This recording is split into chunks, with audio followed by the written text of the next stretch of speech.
Good morning, meeting is called to order. Mr. Trollman, does anyone sign up for public comment? Yes, sir. Thank you. Good morning. Good morning. We have, let's see here, no cases to reconsider under agenda item 3. Is that correct? That is correct. No cases under agenda item 3. All right, let's consider tax liability cases under agenda item 4. We have no tax cases on docket 37 and 33 tax cases on docket 38. That is correct. The cases for docket 38 will be read as a group, starting with TD 200250320, TD 200260320, TD 200270320, TD 200280320, TD 0290320, TD 200300320, TD 200310320,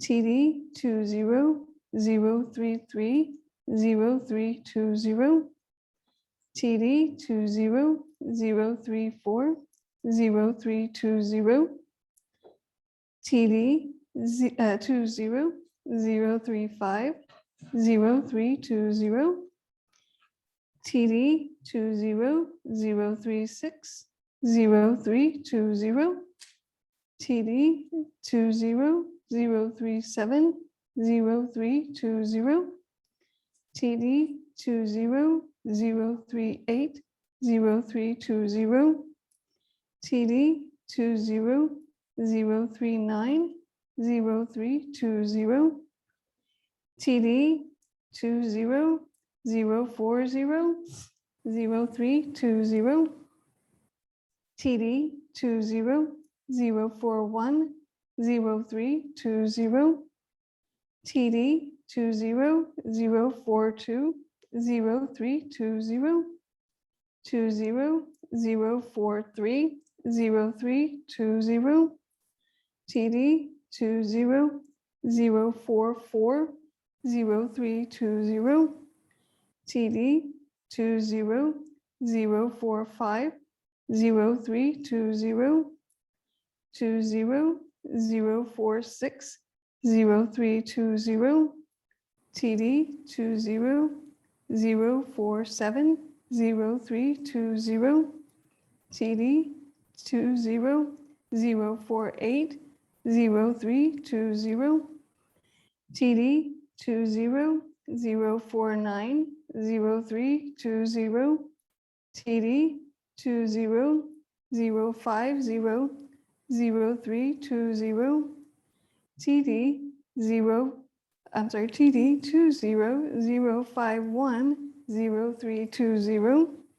TD 200510320, TD 200520320, and TD 200530320.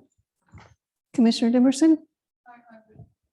Excuse me, I would add 4 more cases, TD -20-054-0320, TD 20-055-0320, TD 20-056-0320, and finally TD 20-061-0420.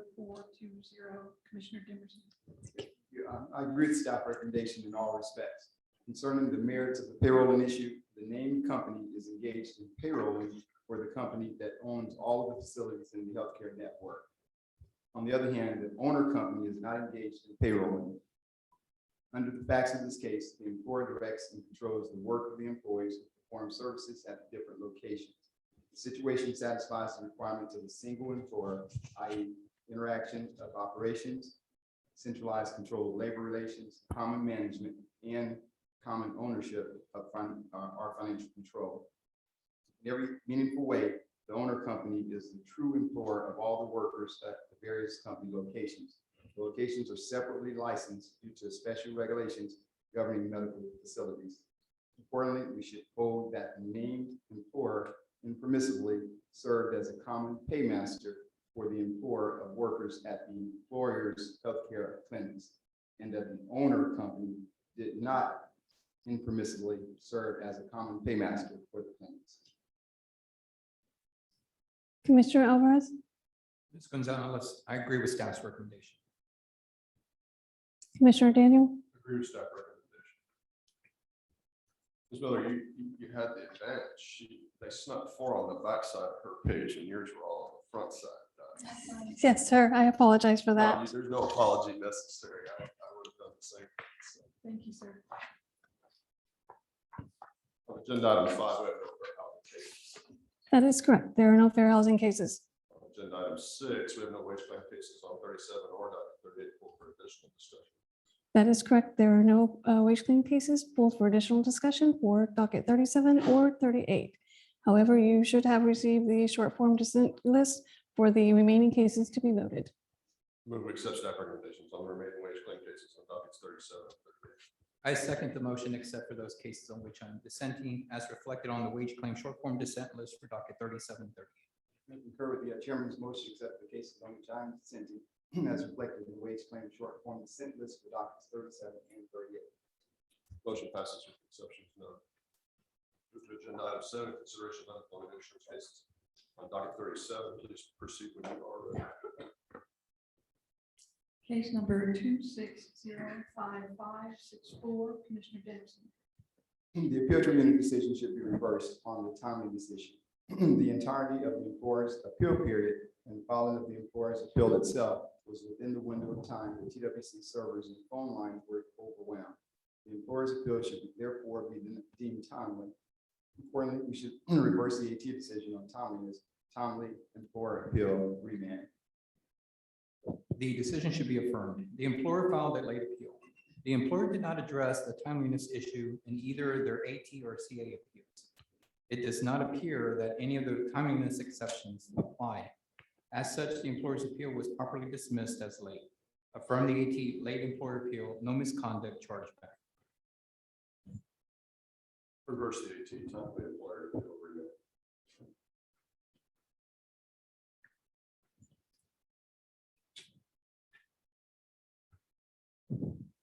Short form dissent. Thank you. Commissioner Alvarez, I have your short form dissent. Case number 2622735, Commissioner Alvarez. The decision should be modified. The claimant injured his back and was unable to perform his job or even walk. The claimant provided medical documentation that establishes that months after his separation, doctors had not released the claimant to return to work.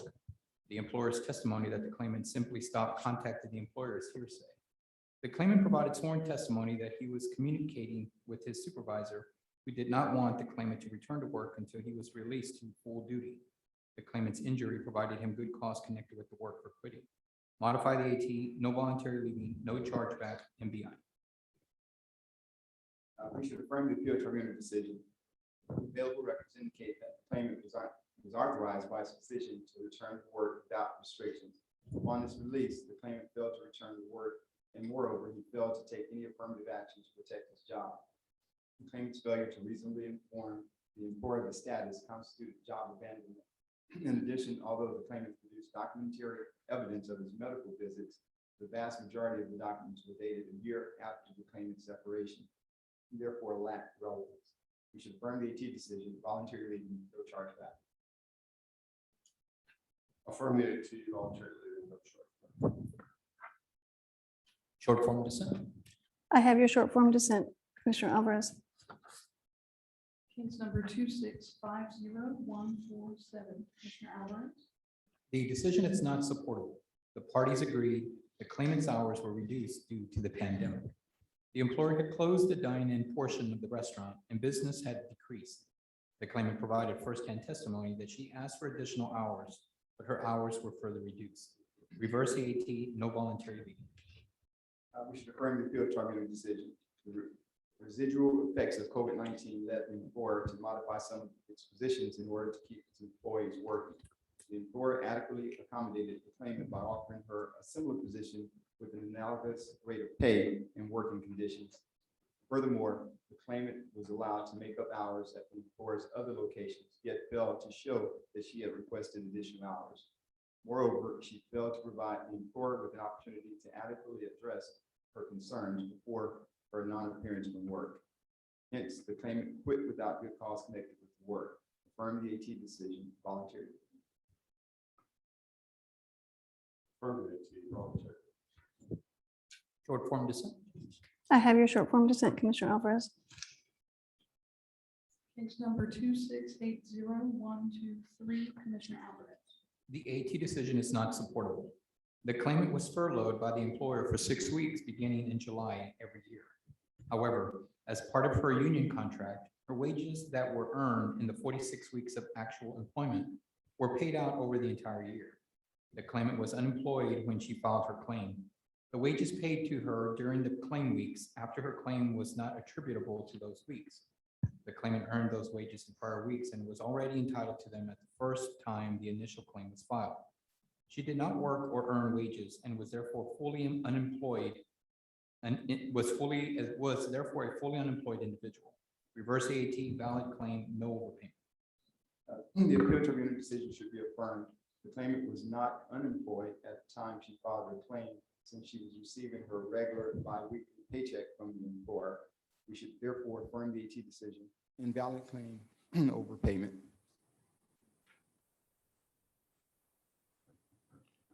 Reverse the AT, valid claim, no overpayment. Memo to investigate backdating the claim and the possibility for unreported earnings. Short form dissent. I have your short form dissent, Commissioner Demerson, and we will send that memo. Thank you. Case number 2813723, Commissioner Alvarez. The decision should be modified. The claimant testified that he did not receive the determination. Therefore, his appeal should be deemed timely. With regard to the job separation, the claimant provided evidence that he took extended disability leave because his doctor recommended that he work from home, and his employer failed to accommodate. The claimant had good cause connected with the work for quitting. Modify the AT, timely claimant appeal, no voluntary leaving, MBI. The appeal tribunal decision should be affirmed. I agree that the claimant filed a timely appeal. As to the job separation, the evidence established that the claimant's separation arose from his concerns about contracting COVID-19 at the workplace. Prior to filing his initial claim for benefits, the evidence denotes that the claimant did not adequately inquire about available protective measures at the employer's workplace. Moreover, prior to his separation, the claimant failed to provide the employer with notice or an opportunity to remedy his concerns. Hence, the claimant quit without good cause connected with the work. Affirm the AT decision, timely claimant appeal, voluntary leaving. Affirm the AT, timely claimant appeal, voluntary leave. Short form dissent. I have your short form dissent, Commissioner Alvarez. Case number 2827694, Commissioner Demerson. We should modify the appeal tribunal decision. The evidence established that the claimant's job separation was a direct result of the COVID-19 pandemic. The claimant's inability to timely collect rent and perform other job functions was due to the residual effects of COVID-19. As such, the claimant should continue to be qualified for benefits, and the employer's account should be protected from charge since the job separation was the result of a disaster. We should therefore modify the AT decision, no misconduct, no chargeback, disaster. Ms. Gonzalez, I would agree with Commissioner Demerson. Affirm the AT, no misconduct, chargeback. I agree with Commissioner Alvarez.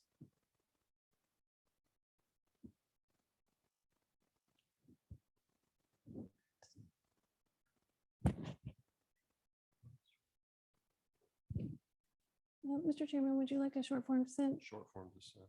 Thank you, sir. Case number 2827906, Commissioner Demerson. The commission should grant a rehearing in this case.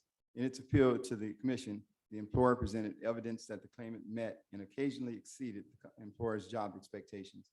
Since the employer's additional evidence undermines the appeal tribunal's finding that the claimant consistently failed to meet the employer's performance standards, we should conduct a rehearing to admit the additional documents and further develop the record about the claimant's job performance.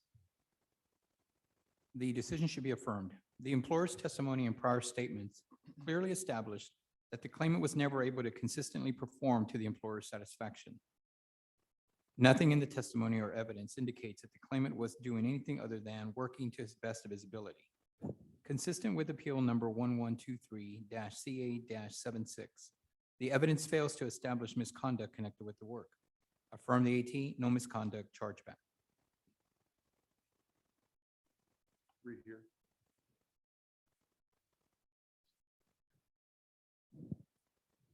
We will rehear the case. Case number 282, moving to the next case. We're on case number 2830532. Commissioner Dimerson. The appeal tribunal decision should be modified. I agree the claimant filed a timely appeal. As to the job separation, the claimant testified that the primary reason she resigned was because of concerns regarding COVID-19, while the claimant contended that lack of COVID-19 safety measures caused her to be uneasy at the office. The employer addressed this allegation by testifying that it had specific rules regarding COVID-19 protocol, including masks being required since the last year. The employer's testimony also reflects that the claimant had her own office, was working alone, and could close the door if she so desired. Furthermore, section 207.045G1 should not be controlling in this case since, per the employer's testimony, the claimant was being paid $21.50 per hour. This is only 12 cents below the claimant's maximum wage demand, and the claimant did not testify that she quit due to her rate of pay. As such, the claimant resigned due to fear of COVID-19, which is a personal reason without work-connected good cause. We should therefore modify the AT decision, timely claimant appeal, voluntary leaving. The decision should be reversed. The claimant filed a timely appeal that was received by TWC.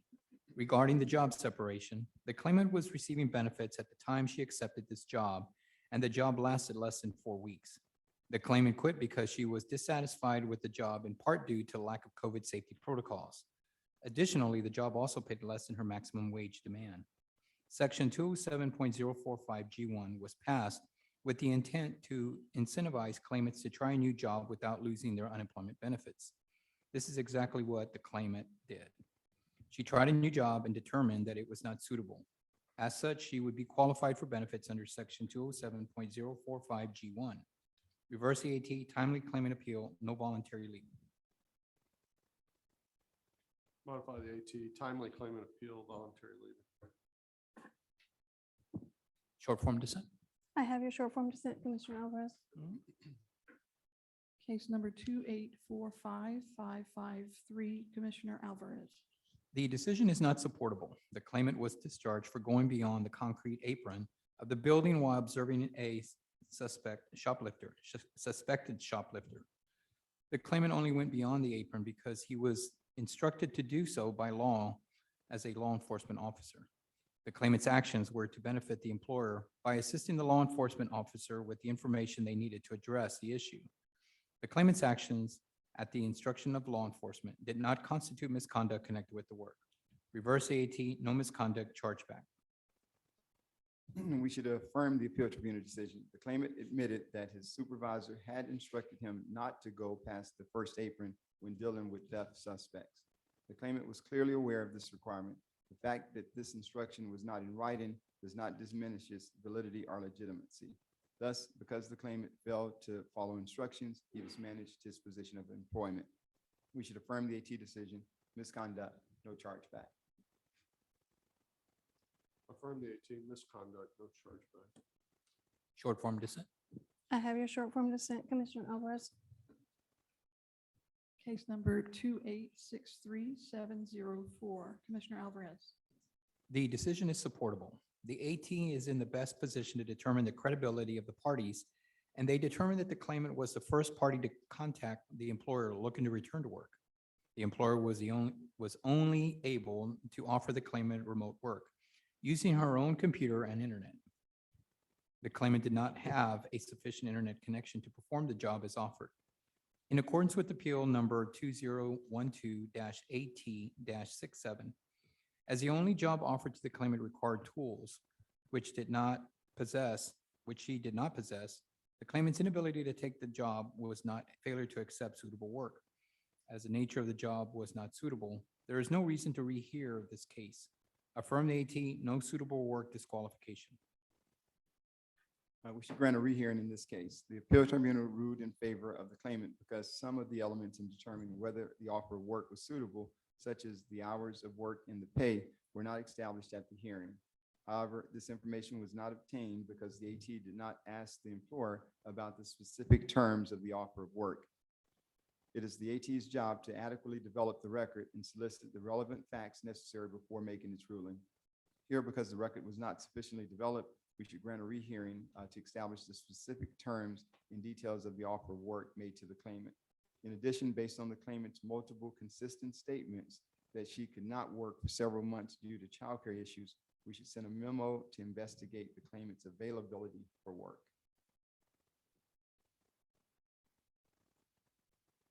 Rehear.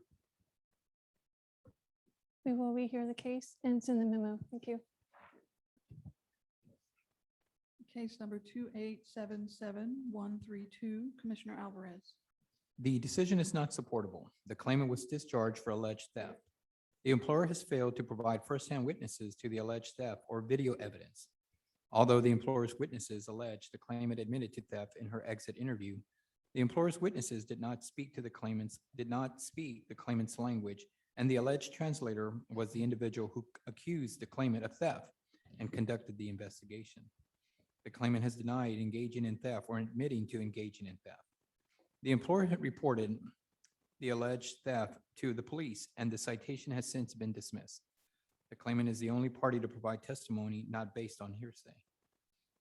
Reverse the AT valid claim, no misconduct, chargeback, void adequate response. We should modify the appeal tribunal decision. First, I agree that the claim is valid. Regarding the job separation, despite the claimant's denial, the employer's investigation demonstrated that the claimant repeatedly left the store without paying for all of the items she took with her. This behavior was observed 8 times during a 1-month period. This many incidents in such a short period of time negate the claimant's allegations that her actions were not intentional. Furthermore, the employer witnesses testified that the claimant admitted she did not always pay for her items. Thus, because the employer presented sufficient evidence of the claimant's wrongdoing, the employer has met its burden of proving that the claimant was discharged for misconduct connected with the work. We should modify the AT decision. The claimant filed a valid claim, misconduct, no chargeback, sever the adequate response issue. Modify the AT, valid claim, misconduct, no chargeback, sever adequate response. Short form dissent. I have your short form dissent, Commissioner Alvarez. Case number 2895425, Commissioner Alvarez. The AT decision should be reversed. The claimant was repeatedly subjected to abuse and threatening harassment by a male coworker, including an incident when this coworker barged into the women's bathroom and cursed out the claimant. The employer was aware of his actions, but did nothing to reprimand the employee or protect the claimant. The claimant was again subjected to this employee's harassment when he followed her around, cursed at her, and called her very inappropriate names. The claimant finally responded with a curse word and told the coworker to leave her alone. The employer finally decided to take action by discharging the claimant. Given the content of the repeated harassment and abusive behavior, the claimant's response did not constitute misconduct connected with the work. Reverse the AT, no misconduct. We should modify the appeal tribunal decision. First, I agree that the claim is valid and that the finding of fact should be corrected. As to the job separation, in her testimony and an email account of the final incident, the claimant admitted that she used profanity towards a coworker and made a comment that threatened physical violence. While I strongly condemn the coworker's behavior, it does not excuse the claimant's actions. Thus, because the claimant engaged in a verbal altercation that violated the employer's policy, she mismanaged her position of employment. Accordingly, we should modify the AT decision. The claimant filed a valid claim, misconduct, correct the finding of fact in the AT decision.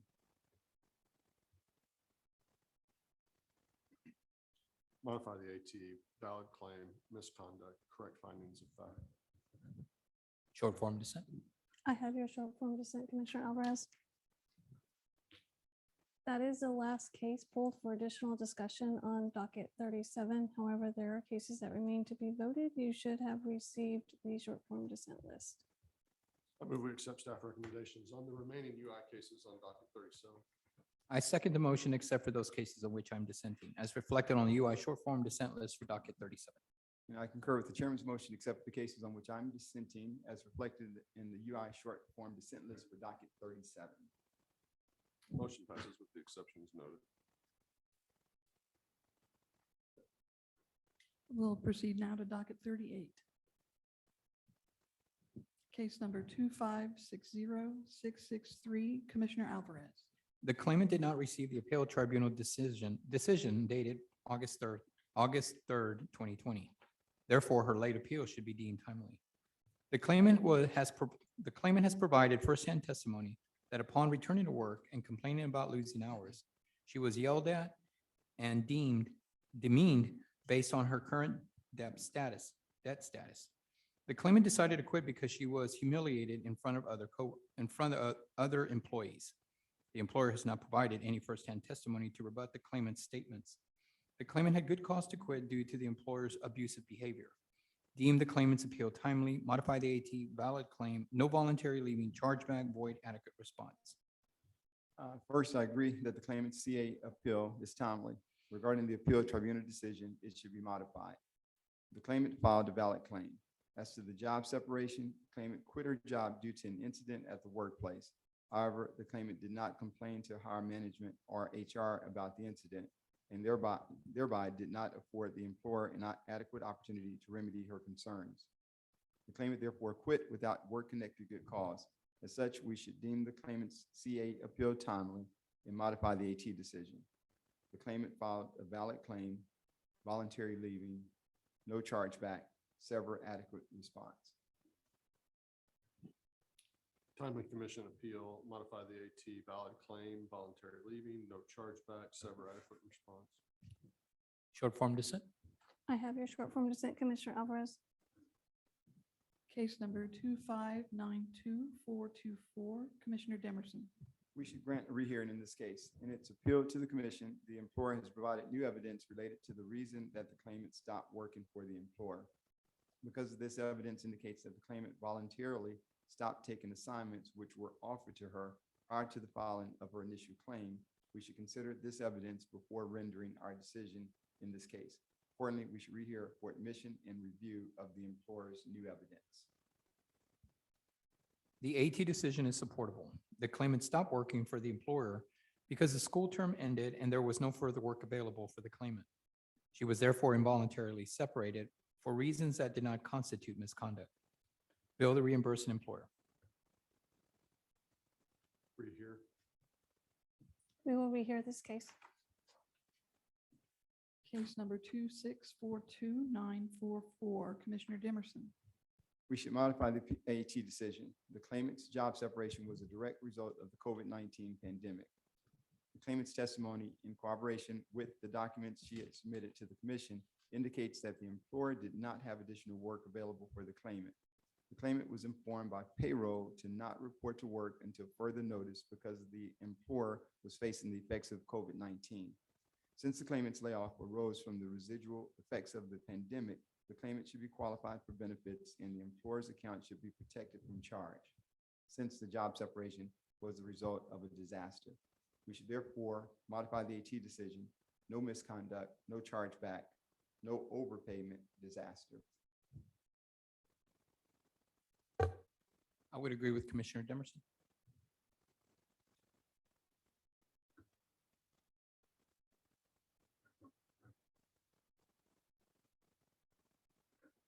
Agreed.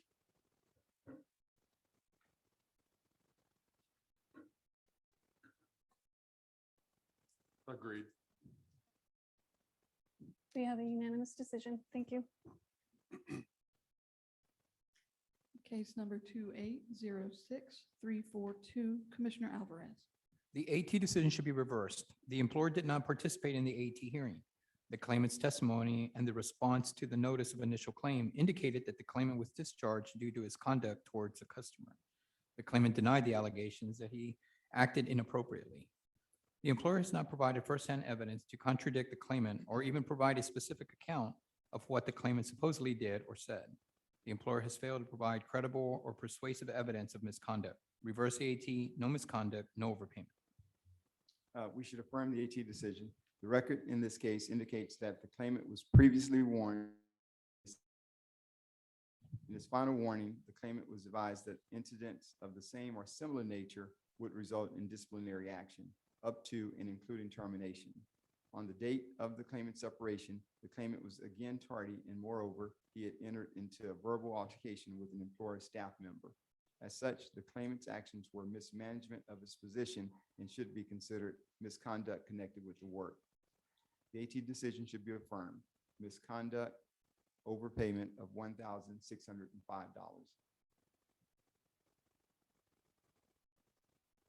Affirm the AT, misconduct, overpayment. Short form dissent. I have your short form dissent, Commissioner Alvarez.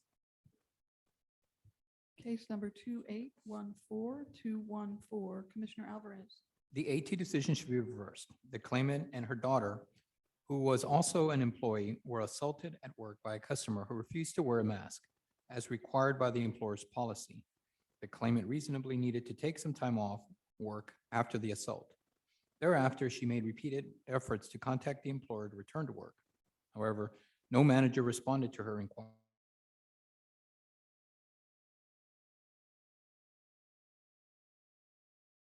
No misconduct chargeback. In the alternative, if it is concluded that the claimant quit the job, she had good cause connected with the work to leave after she was assaulted at work. The evidence indicated that this was not the first such incident, and the employer failed to take actions to protect its employees. Reverse the AT, no voluntary leaving chargeback. We should affirm the AT decision. The claimant had requested an unspecified period of time off from work after she had an alleged incident with the employer's customer.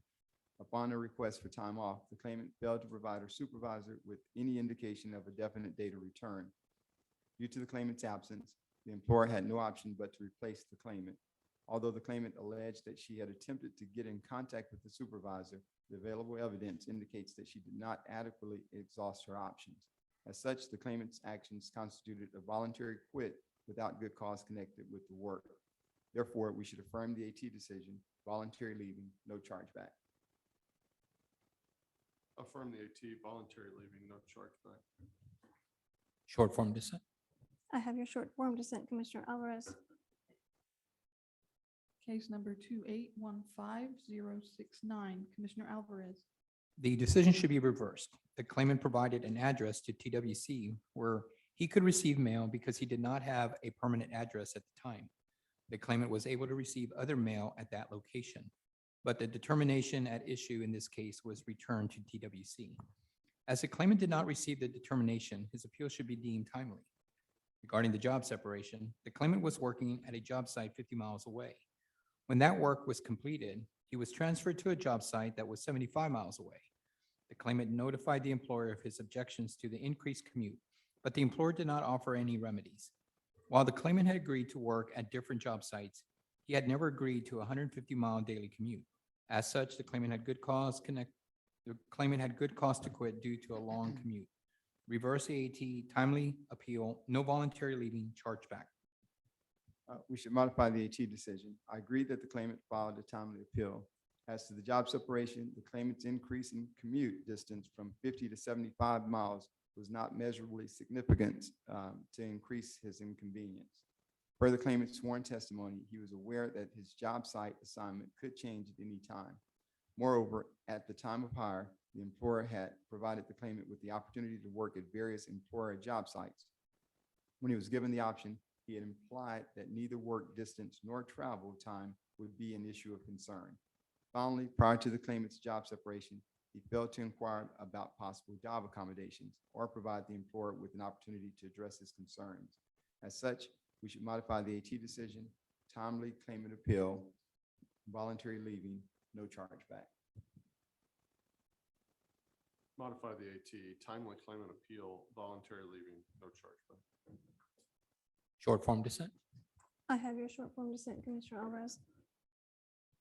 Case number 2821492, Commissioner Dimerson, The commission should grant a rehearing in this case. An employer witness stated that the employer submitted the chargeback response confirmation to the notice of maximum potential chargeback sometimes in late April of 2020, which would have been a timely response.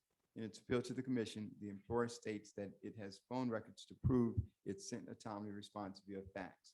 As such, we should conduct a rehearing to allow the employer to submit the phone records along with any fax confirmation page showing a timely response. The decision is correct. The notice was mailed to the employer's correct address of record, and there is no record of timely response from the employer. Although the employer alleges they submitted a response, they were unable to testify to a specific date the response was filed and have not provided evidence of a successful submission before the appeal deadline from the employer. Affirm the AT, employer response not timely, chargeback. Reverse the AT, timely response to the notice of maximum potential chargeback, no chargeback.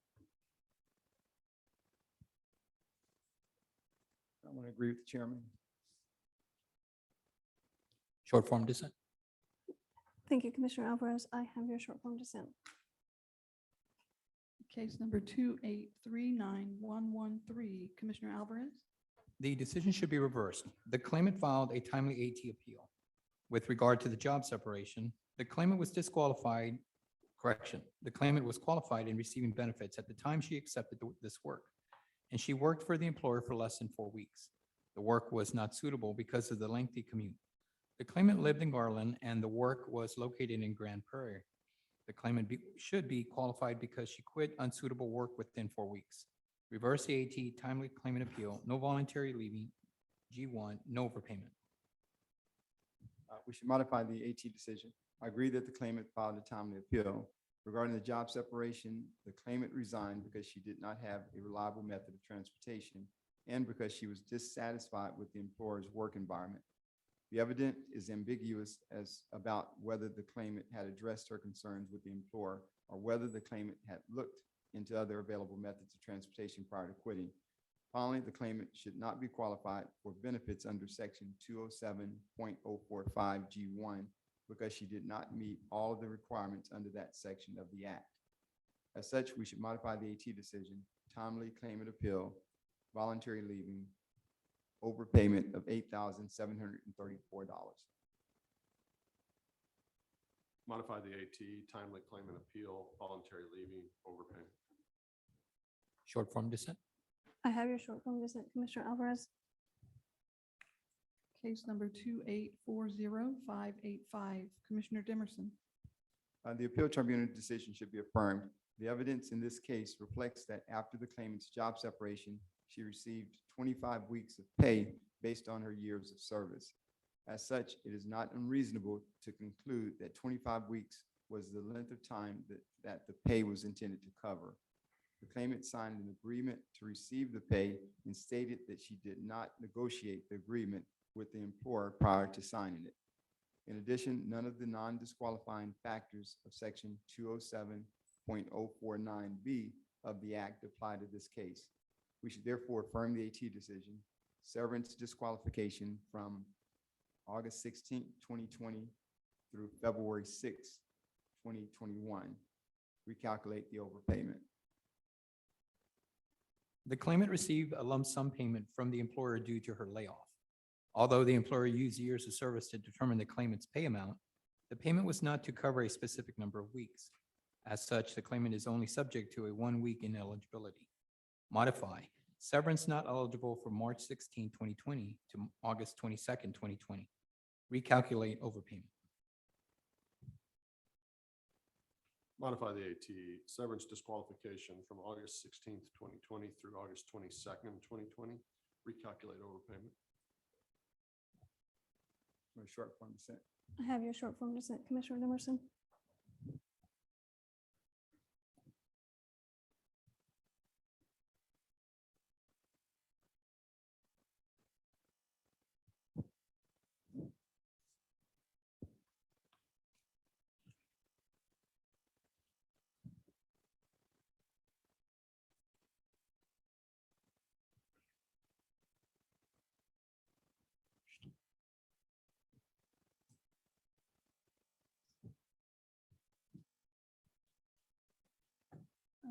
Commissioner Dimerson, could you please clarify the dates of the disqualification? Yeah, my service disqualification from August 16th, 2020 through February 6th, 2021.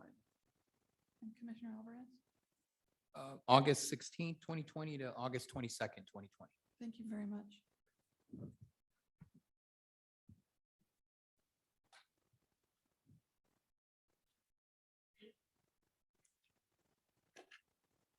Case number 2849406.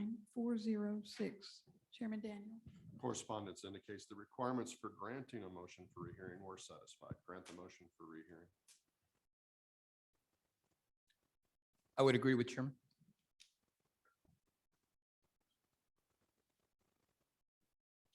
So the claimant's motion for hearing should be denied. Although the claimant and his representative have submitted detailed statements concerning why they believe the appeal tribunal and commission decisions wrongly concluded that the claimant did not have good cause connected with the work to resign, the motion for rehearing offers no new evidence that had not previously been considered. The motion is a reinstatement of the claimant's position that he offered at the appeal hearing and in his first commission appeal. Although the claimant was disappointed that the employer expected him to assume some sales duties after relocating to another state, he did not show that such a change gave him good cause connected with the work to quit. Accordingly, we should deny the motion for rehearing. We will grant the MR. Case number 2851265. Commissioner Alvarez. I would modify the decision. The claimant drove for the employer as a gig company and was at all times an independent contractor. As a result, there was no separation from the employment and the claim should be voided from its inception. The overpayment should be reversed. Modify the AT valid claim, void separation determination, no overpayment. The appeal tribunal decision should be affirmed. The claimant stopped working with the named employer because he did not want to disrupt his unemployment benefits. The latter is not a good cause reason connected with the work for quitting. We should therefore affirm the AT decision, voluntary leaving, overpayment of $5,769.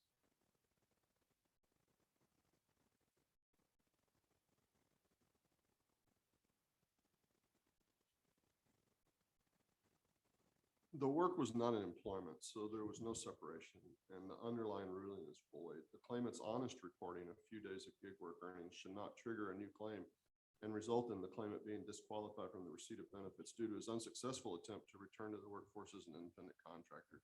Void the continued claim, no overpayment.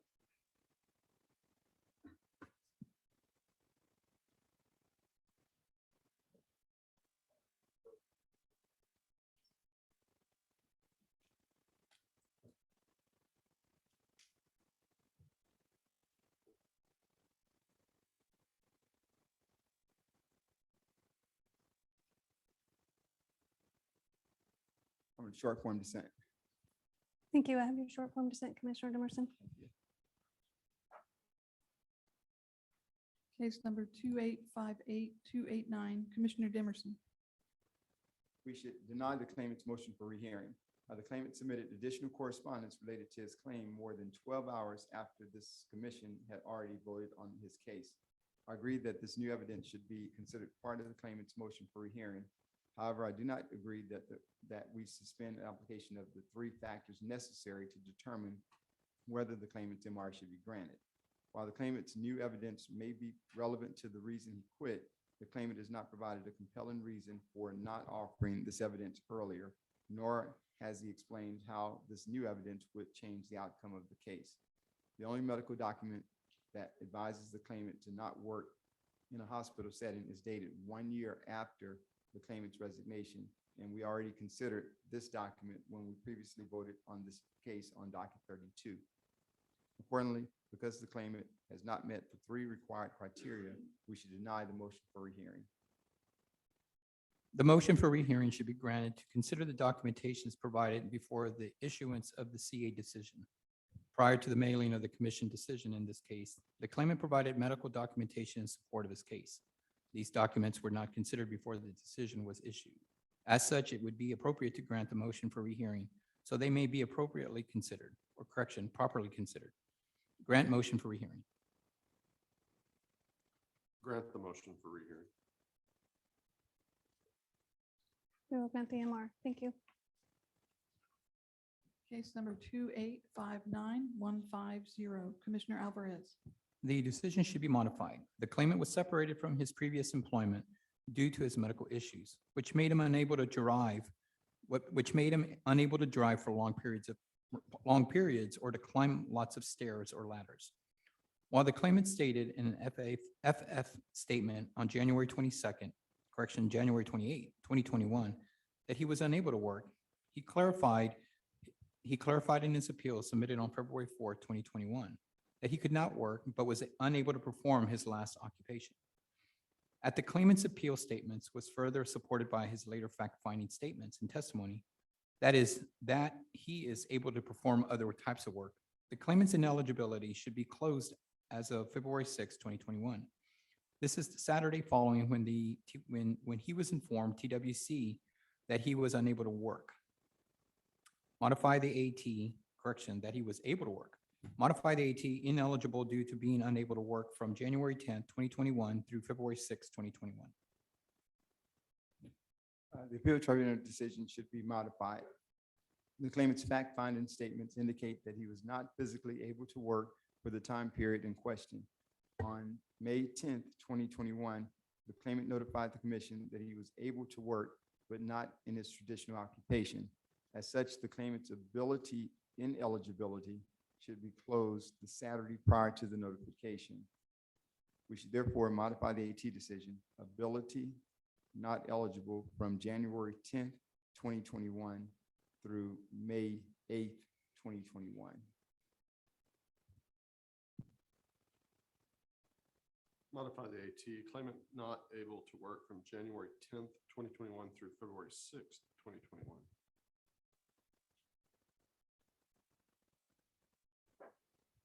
Short form dissent. I have your short form dissent, Commissioner Dimerson. Case number 2882575, Commissioner Dimerson. We should modify the appeal tribunal decision. The claimant was discharged due to multiple attendance issues. The parties agreed that the claimant had serious medical conditions which resulted in the claimant having to miss work for doctor's appointments and for personal illnesses.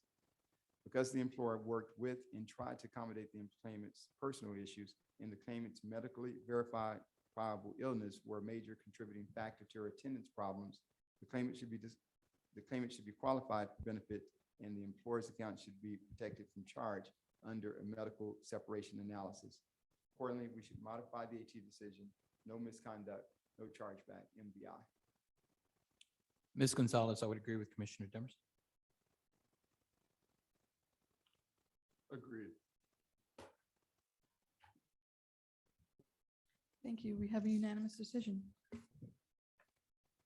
Case number 2902988, Commissioner Dimerson. We should reverse the appeal tribunal decision. While the employer was a seasonal business, the employer testified that the claimant's final work consisted of only 6.5 hours, after which time she did not return to work. Furthermore, the claimant informed the employer that she was not returning because she did not want to work for the employer anymore. Under these circumstances, the claimant is considered to have quit without good cause connected with the work, and we should reverse the AT decision, no chargeback. In the alternative, because the employer's appeal to the commission indicates that the record may not have been adequately developed in this case, we could rehear to further develop the facts surrounding the claimant's last assignment with the employer. The decision should be affirmed. The owner stated in the employer's response that the claimant was laid off at the end of the season. At the AT hearing, the same owner testified that the claimant quit. As the owner's first statement was closer in time to the separation, it should be given the greater weight. Since the employer laid the claimant off at the end of the season, the employer's account should be charged. Affirm the AT, chargeback. Reverse the AT, no chargeback. Ms. Gonzalez, short form dissent. I have your short form dissent, Commissioner Alvarez. Case number 2904167, Commissioner Dimerson. We should affirm the appeal tribunal decision. First, I agree that the claimant filed a valid claim. As to the job separation, the claimant was discharged for communicating with a coworker during work hours in a manner prohibited by the employer. Complicated matters was that the coworker in question was also the claimant's girlfriend, who the claimant had been dating and living with without the employer's knowledge. While I sympathize with the claimant's difficulties in trying to keep his personal and work life separate, it was the claimant who first complained to the employer about his girlfriend and the girlfriend who shared texts from the claimant with the employer, which the employer found objectionable. Because the claimant's actions while at work would be considered retaliatory, he admitted that he continued to communicate with his girlfriend about these issues, the claimant failed to manage his personal life in such a way that it did not interfere with his work. Thus, because the claimant mismanaged his position of employment, we should affirm the AT decision. The claimant filed a valid claim, misconduct, no chargeback.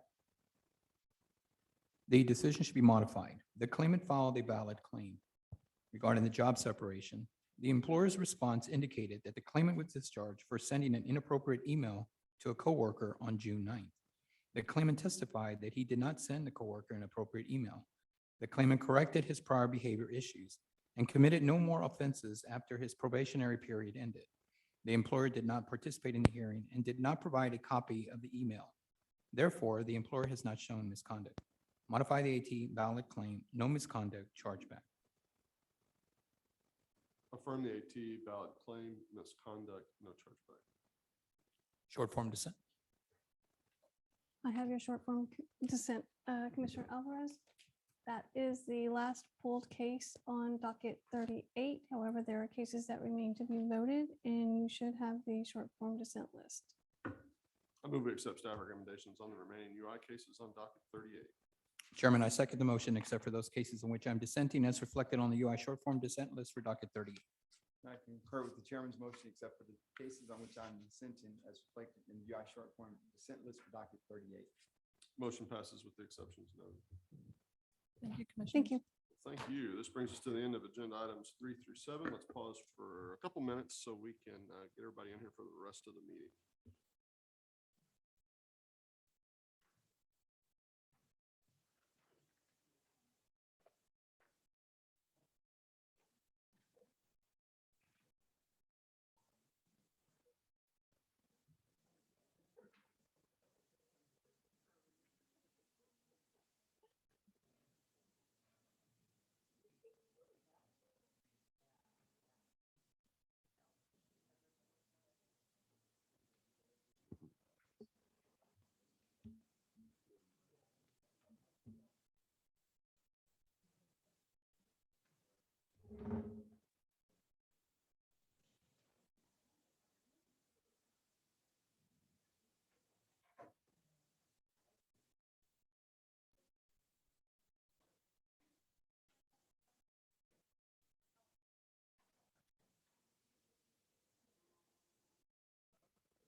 This is agenda item 8, project proposals regarding statewide initiative funds for ending the middle skills gap.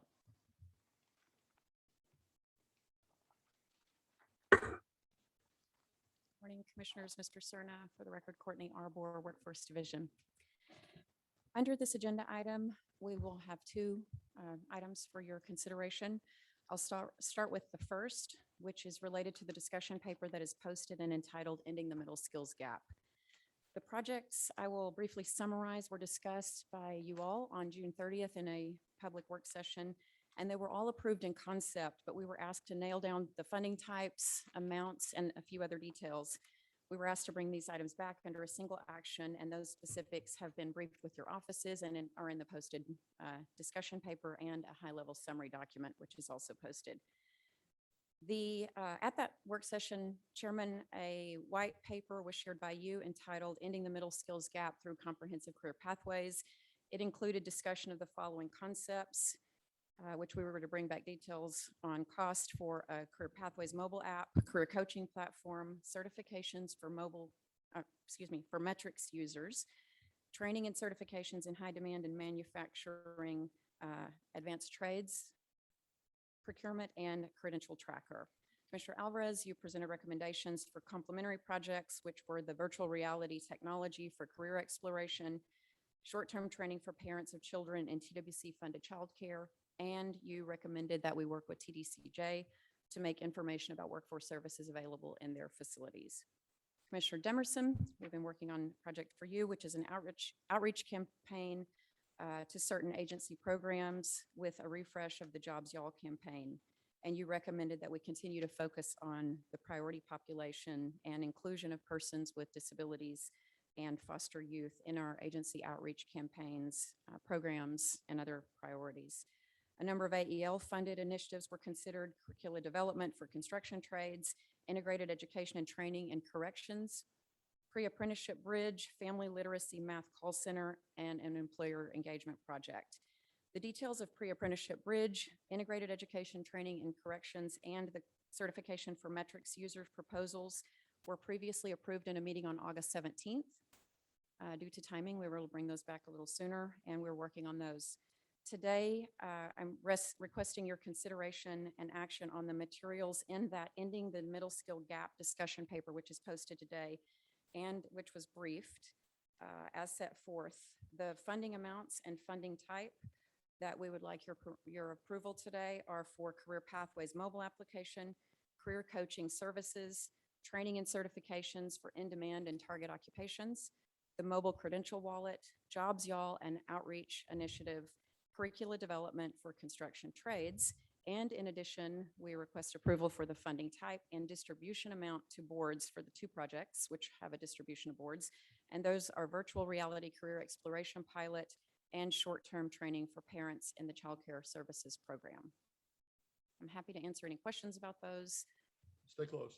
I've got a couple of questions and comments for you. We've got a public commenter today, and I'd like to, if I could, get that on the record, and then we can come back and have a discussion. That was great. Certainly. All right.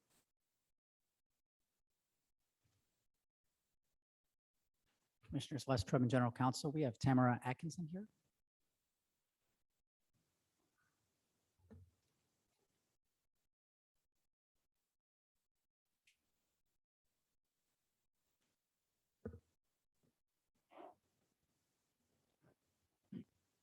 Good morning, Chairman, Commissioner Alvarez, Commissioner Demerson, Mr. Cerna. It's a pleasure to be here with you today. My name is Tamara Atkinson, and I have the honor of serving as the Chief Executive Officer for Workforce Solutions Capital Area. 2017, 1,808, 7,018. I'm here today to speak about TWC's push to end the middle skills gap and share one board's perspective. I'd like to speak briefly to the story behind those numbers I started with. Let's start with 2017 or 2017. That is the year that the Capital Area Workforce Board launched our own middle skills initiative. The purpose of that initiative was to support and train local residents, and our promise was to annually report back to our community the outcomes that we saw. Those results were just reported to me and my team last week through our evaluation partner, University of Texas Ray Marshall Center. I'd like to share with you some of those result highlights. Despite the worst labor market in years due to the pandemic, year 3 of our Middle Skills Initiative, which ended in October of 2020, saw participants outperform previous years. 1,808 is the number of year 3 completers that we had going through supported middle skills training in the Austin region compared to the prior year. $7,018 was the median quarterly earnings of those completers, up from the previous year of $6,673.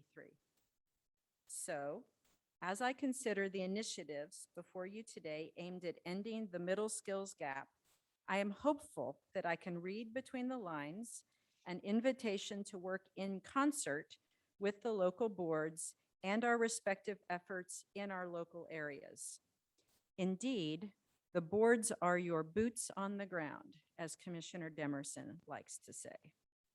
The pandemic has demonstrated that boards are designed to be both locally responsive and more agile than a state agency can be. But make no mistake about it. I understand the significant and essential role that the state plays in supporting workforce boards' work. The continued dance between the boards and TWC should be our greatest Texas two-step. When the state leads on some issues, the boards can be more graceful, seamless follows. And there are times when the effort is really on the partner dancer, or in this case, the local board. As a workforce board in Austin, we have dedicated staff who provide personal attention. We have physical facilities to serve our communities, and we have the local connections to leaders, business, and community-based organizations. Okay, a few more numbers. 605,358. That is the number of posted online job ads in the Austin region. Now this number, 39,093. This is the number of active online resumes for active job seekers in the Austin region. That's 16 and a half more job opportunities than we currently have registered available talent. Our economies are changing.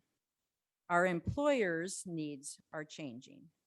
Our workers are at times confused, frustrated, and tired. Our systems must adapt. I believe that workforce knowledge, expertise, and access to supports and services closes that 16 and a half time gap in our region, and we will keep Texas competitive if we continue to grow the skills of our workforce. I've often said that our system needs to remain relevant in the face of all these market pressures related to workforce development. I have agreed with these statements, but lately I've started thinking that perhaps relevance may be too low of a bar. The public workforce system is relevant. We are making a difference in our communities, and our communities are better off as a result of our assistance and partnership, call it our dance, with the Texas Workforce Commission. But I suggest that we need to strive for more. We need to strive to be of consequence. A system that strives to both respond and get ahead of worker preparation and worker support trends. While there are not enough details to comment on any specific initiative offered up in the Ending Middle Skills Gap concept, I see these as contributing to a refocus by both TWC and then the boards away from only talking about programs and program performance and towards a higher, more macro goal. That higher goal is to be a valued and trusted partner to our economic development agencies, our business leaders, our worker communities. In short, I hope that we continue to strive to be of consequence together. I choose to think of it as the boards in TWC in the most graceful Texas two-step ever. Now, one last number. $103 million. That is the total post-program wage increase compared to pre-program earnings, according to the Capital Area's 2020 Impact Report. That's new money infused back into our communities. That represents employers finding the talent they need, and that represents families who have increased their household earnings. It's a start, and it's aligned with the Middle Skills Initiative. I look forward to dancing this Ending the Middle Skills Gap two-step with you right down the middle of the great Texas dance floor. Thank you very much. Thank you. Any questions or comments for Ms. Atkinson? None here, Chairman. And Denver, thank you for appearing. I know you talked about working in concert, and then we proceeded with the dance and the like, and you nailed what my thoughts were exactly, that whatever we're approving or placing into action here from the dais, that we're doing that in concert with our local workforce boards, and then even building on some of the things that you guys are doing. If you started in 2017 and you're seeing success, you've done some things that are working. And so I hope the initiatives that we're pushing forward today work together to either propel you further, or some of the things you've worked on that you help us in a sense of making sure that we're moving fast as well. But thank you for being here. Thank Chairman, you. I Glad do to have a be in question. partnership. Thank you. Sir. Chairman, I do have a question. So can you tell me, when you mentioned resumes that you had and all that data that you just shared with us, what are the ages of those individuals? Would you happen to have that? I'm afraid, Commissioner, I don't have that data available, but I'm happy to report back to your office. Great. Please do. Thank you. One point I wanted to zero in on, and I appreciate your comments because I think they bring some clarity to our efforts and intention to really reinforce our workforce solutions efforts across state, but certainly our brand. And I appreciate your recognition of this particular package today. It contains a lot of items.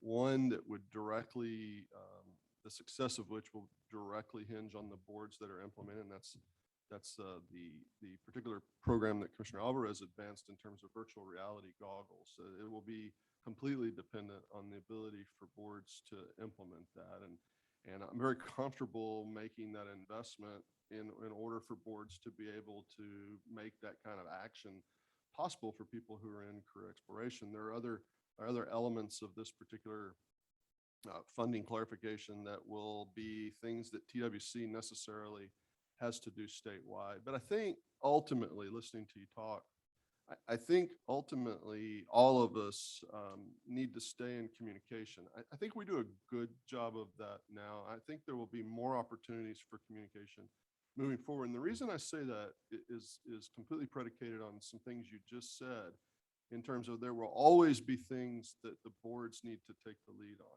There will be a number of things that TWC needs to take the lead on. And I think we really maximize both our financial and our human resources when we're able to see sort of a nice division of responsibility on that.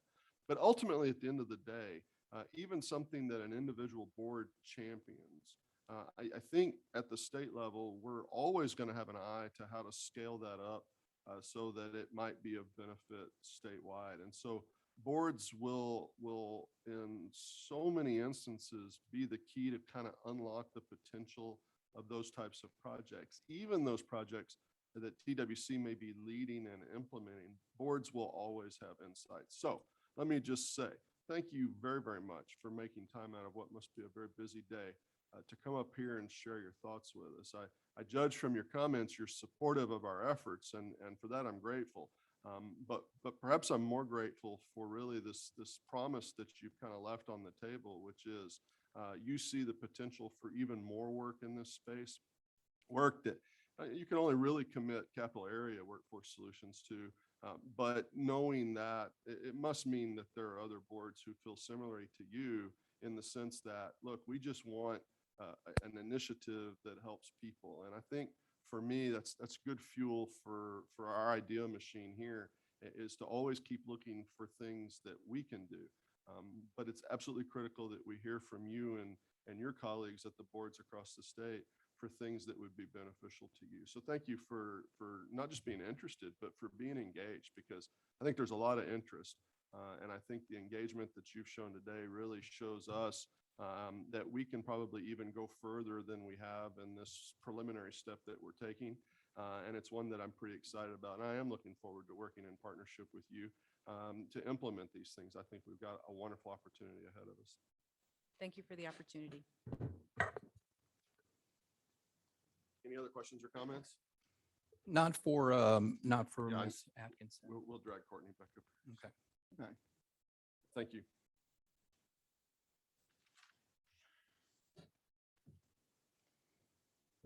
Okay, great. So the only thing I would like to say is I appreciate the comments. And I have seen the report that Tamara's talked about in the past when they worked on it. And I agree with her. Systems must adapt was a quote directly from what she stated. On the discussion paper where we talked about specifically the Jobs You All initiative, which I compliment Commissioner Demerson for talking about that back in June the 30th when we discussed how that could assist foster youth and individuals with a disability. At first, I was a little concerned with Jobs You All, but since then, I've had an opportunity. Chris Nelson's wife is a principal at Jubilee High School here in town, and I had an opportunity to address the individuals there regarding, the future of Texas and where the jobs are going. And one of the things I found fascinating when I was thinking about asking these individuals to look at our website or go to, it was a little difficult for me to tell them, God, I wish it was easier for us to maneuver and get to our website and specifically address maybe a concern that they would have. So I guess what I'm trying to say is one of the things that I'd like to consider is looking at the ages, especially the young population. When we initially rolled out Jobs You All, I think it was intended so that we could get these young individuals interested in looking at our websites and opportunities that were out there for them. And so checking up or actually going to Texas Reality Check and Texas Career Check and all that. So I compliment the white papers that have been discussed with us, or I should say discussion papers, and the initiatives have been rolled out.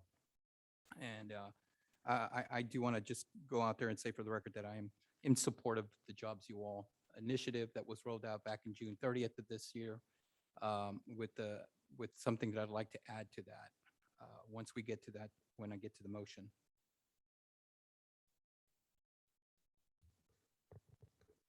Mr. Chairman, let me make sure. So Courtney just laid out some of the proposed initiatives and funding amounts and the like. And so I guess I'll just ask this question as well. So on number 4, training and certifications for in-demand and targeted occupations, we have that one at 3.8. It's number 4 under the proposed initiatives. What type of certifications are of interest or of need? What are we looking at there? Commissioner, with this, we're proposing to go into contract with an online vendor that provides any number. There are a lot of companies that are doing this now that provide coursework that then link you to the certificate provider. So we would be focused on manufacturing, construction, and trades, technology, healthcare. In our work, we'll be trying to find the most robust platform we can. Likely, there will also be some soft skills or other courses, because that's what these vendors tend to provide, but it will be a wide range of industry focus and certificate types. Good. And probably this vendor probably would know that in a sense, our high demand occupations that the boards have and the like. And also, I was just reminded of a group in San Antonio, Project Quest.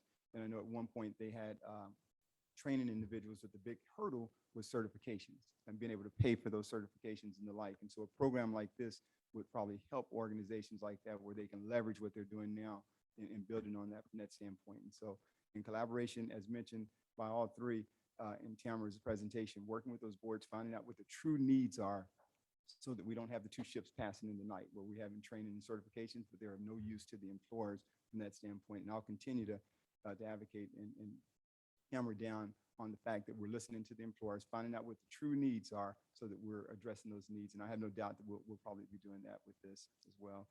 Number 5, the mobile credential wallet that's presented. that one, how many folks, $750,000 in, so how many folks would be able to use them? And what's the targeted audience? How would one go about being able to take advantage of the mobile credential wallet? So that if I'm out there, I'm an individual and I've been stacking credentials of some sort, how do I become a part of that program? And is it limited in some form or fashion? I don't know if this may be a pilot type initiative because the dollar amount, I'm not sure of the cost and all those kind of things. Commissioner, we have not, we will procure this, we will procure and go into a contract with a vendor.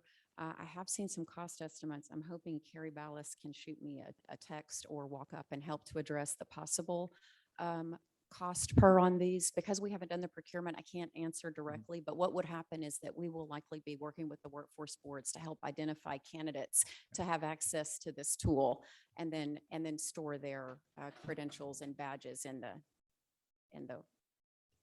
this tool that we've procured. Okay. And so and so that goes in line with the targeted audience as well. If the workforce boards are submitting individuals for potential use of these wallets. And so just very curious about that. Want to know who gets to use it, how it works, because if I'm out there or if Sharon Smith is out there, how does she or he begin to use this or to become a part of this mobile credential wallet system that I think is a good use, but I want to make sure that we know who's using it and how they have access to it. Because there is a cost for each Okay. each person, we'll need to work out a way to identify the participants who are using it. Okay. And then lastly, virtual reality at number 6, the VR goggles career exploration pilot program that's there. When it talks about the staff that we have here in our LMCI department, says TWC will identify other available funds to procure this technology for TWC LMCI outreach specialists. I want to make sure that we are that they're done at the same time, or it's timely, that the folks in the field don't have the information before our guys here have it. And so that's a point that's here. They're not going to be included in what we're funding here, but making sure that we have the funding in place to actually produce what we're saying we're going to produce on this document. So I believe operating costs have been identified to move forward with that procurement. okay. That's all the questions I have here. Thank you, Courtney. So I'm reminded almost every day why I'm glad, Courtney, that you work at TWC. Unfortunately, I don't remember every day to tell you how glad I am you work at TWC. So I'm going to tell you now, and I'm just going to apply it forward for the next 180 days or so, and then remind me I owe you another compliment at the end of that time. Hey, look, this exercise had to have been pretty difficult. So we laid out a good framework in June. It was a large initiative.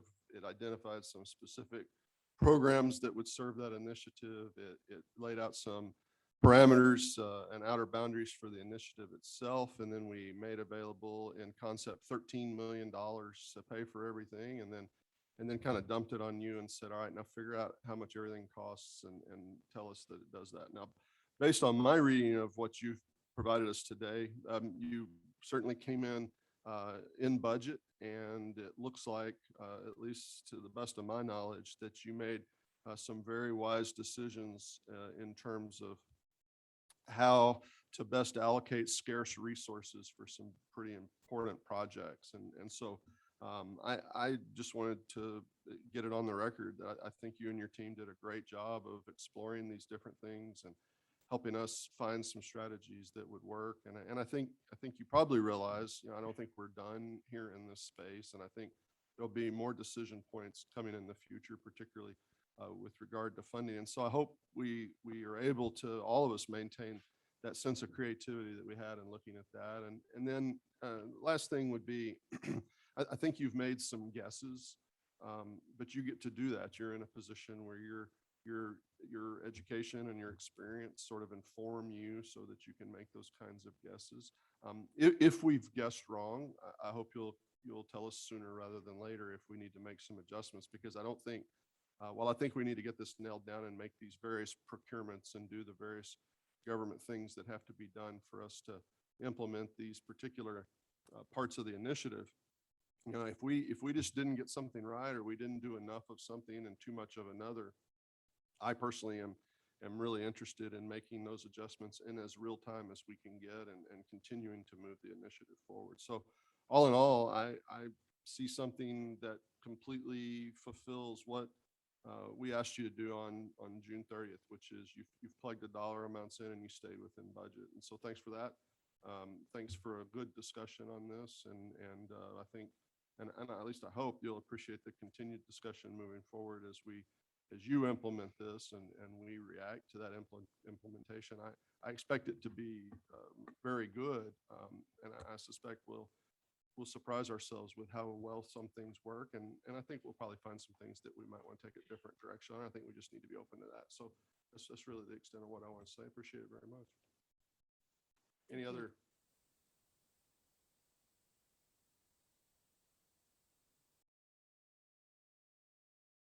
That was from what was going to be discussed today, so I appreciate it. You gave us a lot of homework the last couple of weeks.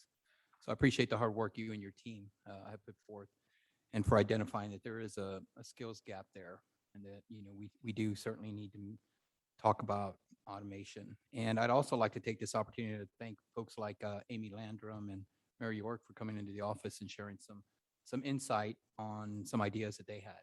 And so I appreciate everyone's work specifically on this agenda item. If there's no more discussion, is there a motion? I have a motion, Chairman. I move that we approve the project parameters and funding levels as discussed and set forth in discussion paper for Career Pathways mobile application, career coaching services, training and certifications for in-demand and targeted occupations, mobile credential wallet, virtual reality career exploration pilot distribution of $2 million in TANF funds to each of the 15 boards hiring workforce career and education outreach specialists to purchase 25 VR headsets and associated software. Any remaining funds not needed for administrative expenses to be reinvested into an outreach program. Short-term training for parents and child care services program using $2 million in WIO funds distributed to the 28 boards as set forth in the discussion paper. Jobs You On outreach initiative to include a mobile app. Should additional funds be needed to ensure the inclusion of a mobile app, staff is directed to come back to this commission with a funding request. Curriculum development for construction trades and integrated education and training in corrections. That's my motion. I'll second the motion. It's been moved and seconded. Is there any further discussion? Yeah. You have anything, Commissioner Alvarez? No, nothing here. It's a quick question. So developing a library of high value credentials in Texas, is that going to be a second part of this? Okay. All right. No other comments. All right. Any objection to the motion? I don't hear any. We're unanimous on that. Great. On the second item or the first item? Yes. What are you asking me? Would you like for me to present the second Yes, I item or did would. you just vote? Well, no, we just voted and I Okay. was enthusiastically an aye, so we'll move on to the next. Okay. item. All right, thank you. Thought we were going to take that second one really quickly. Okay. The second item presented for your consideration today, Commissioners, and again, Courtney Arbor for the record, is related to the discussion paper Middle Skills Initiatives Credential Library. In addition to what we just discussed, this is a staff recommendation based on some tri-agency legislation and conversations we've had with tri-agency partners. We've briefed your offices on a project proposal that again is posted today. We would partner with a vendor to implement a comprehensive library of credentials such as diplomas, certificates, certifications, digital badges, apprenticeships, licenses, or degrees. With the coordinating board as a thought partner in the development, we would partner with a vendor to create this repository using openly licensed resources and technologies for the purpose of doing what I've just described. In this first phase, we would gather and provide information through the credential inventory and focus on competencies and skills included in a credential, the quality assurance and outcomes of a credential, the alignment of credentials with industry standards, the value to the employer of those credentials, and the role of a credential in a career pathway. We seek direction today on contracting with a vendor to develop this statewide library using WIOA and vocational rehabilitation funds totaling $525,000, and to, as described in the discussion paper, to hire a project manager to support and stand up this credential library and support other tri-agency work for the period of 1 year. Questions or comments? Courtney, the only question I have is, I understand the credential library and all of that, but can you tell me what role this person will have when it comes to the tri-agency? I mean, don't we have enough folks already involved then? Isn't Carrie involved in those presentations or discussions along with some of our offices? Would that be replacing her, or I'm just curious? This person would work alongside Carrie and I and many other staff in the agency who work on tri-agency initiatives. We have a number of work groups that Adam Leonard and Mariana Vega and Tom McCarty have participated in. This staff member would help with the procurement and standing up this credential library, and then support through project management some of these other ongoing tasks of the tri-agency. There are a lot of moving parts to the work and the different work groups, and so this person would help support that effort, working alongside Carrie and I in the Workforce Division. So would the offices be briefed periodically? Yes. Okay.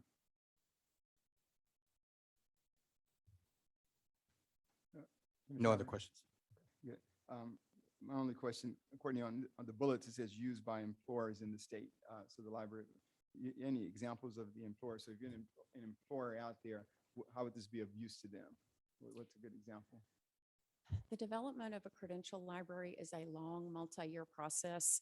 In the beginning, we would be working with higher ed and career schools and colleges and universities to upload all of the many credentials they offer and provide a lot of detail about those.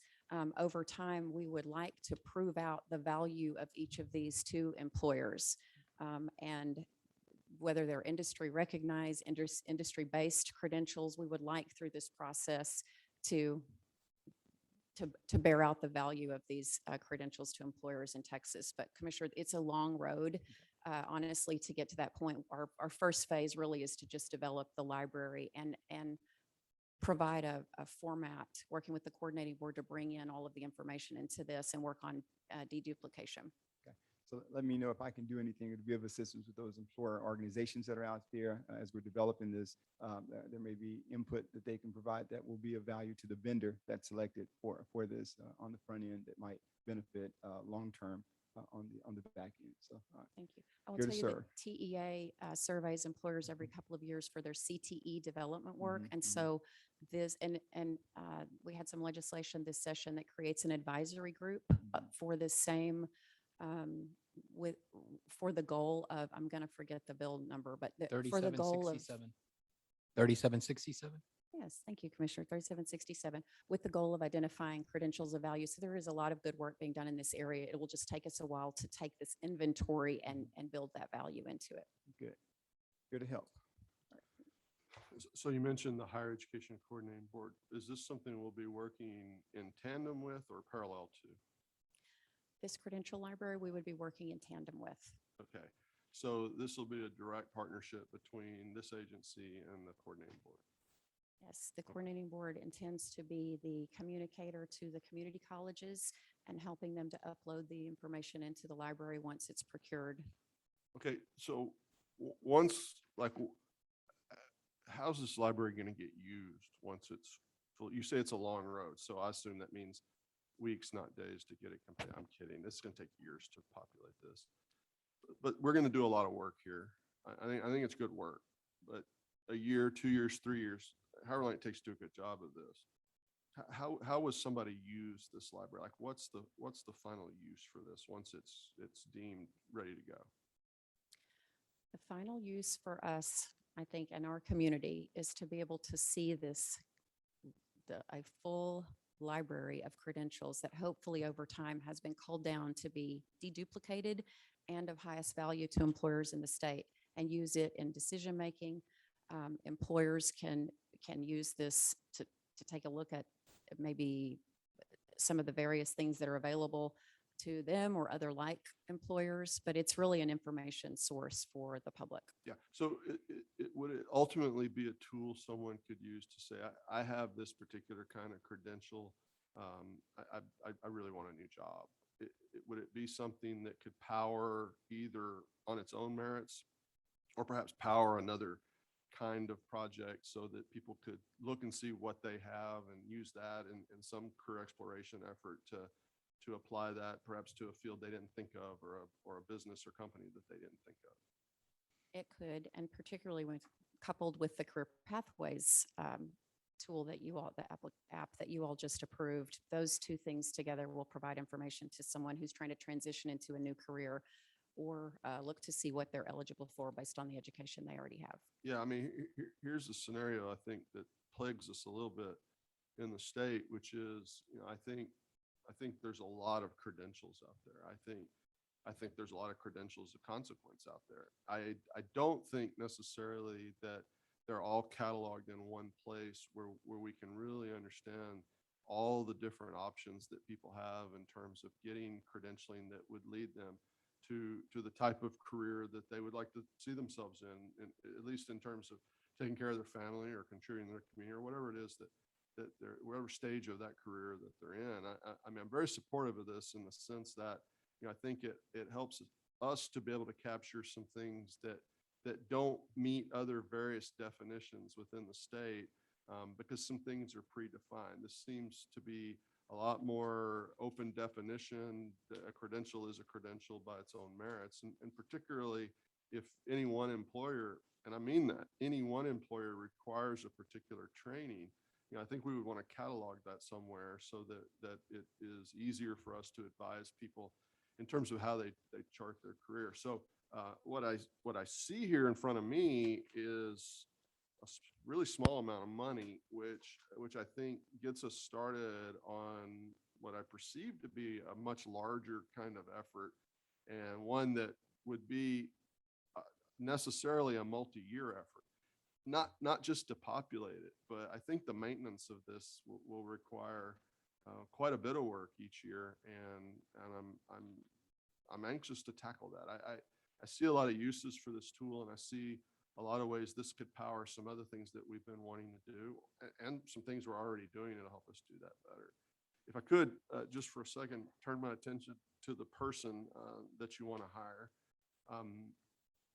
So the parameters of House Bill 3767 gave us the option to really supplement our staff with folks that would help us work specifically on tri-agency initiatives. And as I recall, they actually gave this agency some significant latitude in terms of how that works with our FTE cap. I'm assuming we would bring this person in under that particular provision of 3767. This would not count toward our FTE cap.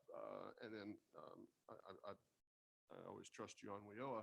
Obviously, that meets the requirements to use WIOA dollars for that. And so this additional staff person would be paid for with existing federal dollars and would not in any way push us up against our FTE cap because of the special provisions of 3767. Am I understanding all of that correctly?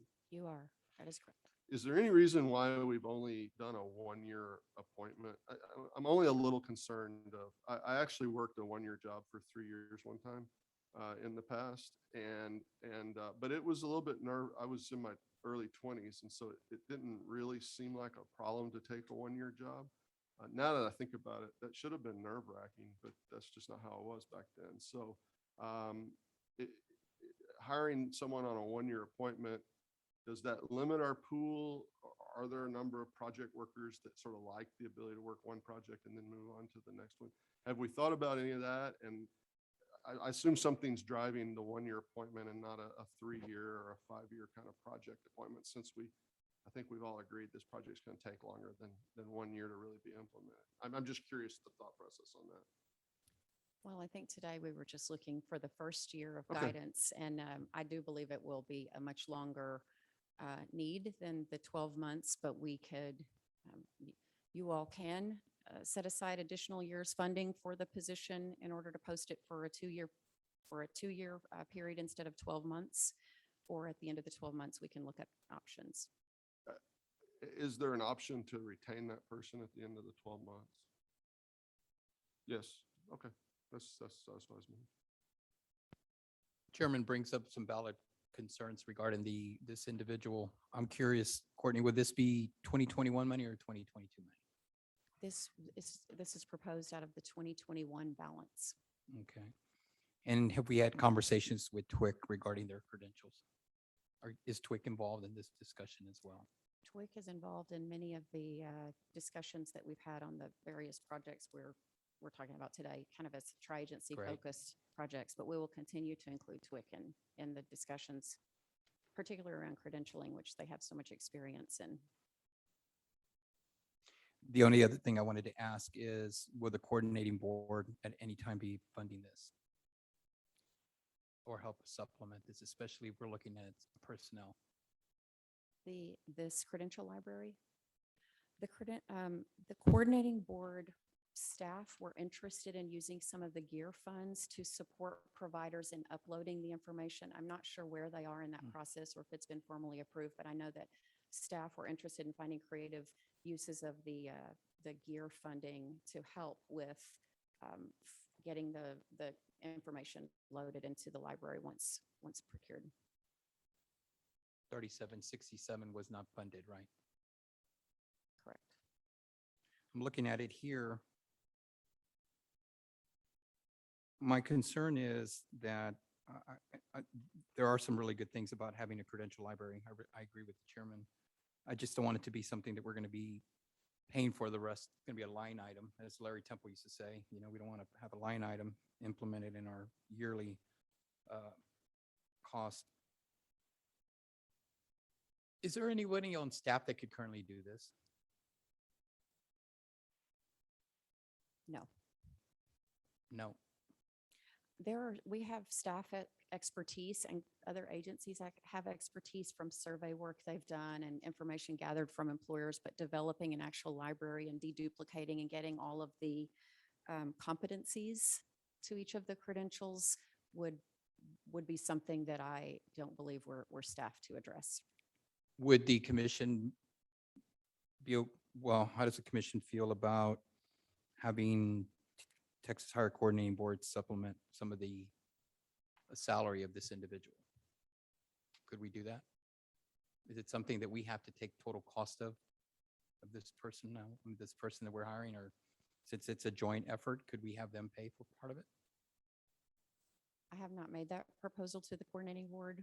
But the way we envisioned the contract working, I thought we recommended that we would onboard and have the person reporting solely to Carrie Ballast or I, but we could certainly take that back and have the discussion if that's the preference. I'd also like to recommend or commend you for the fact that you're going to be using VR funding. I think that's a great idea. I think anytime that we have an initiative that's rolled out and there's discussion among the directors, that we always look at ways that we can use some of our VR funding to fund some of these programs. So I commend you and your staff for that.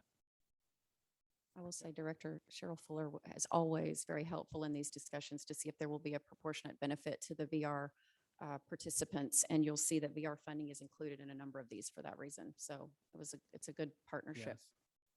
Which is a good point. I Yeah. mean, these tools, they're available to all Texans. And I think we all sort of recognize that our vocational rehabilitation,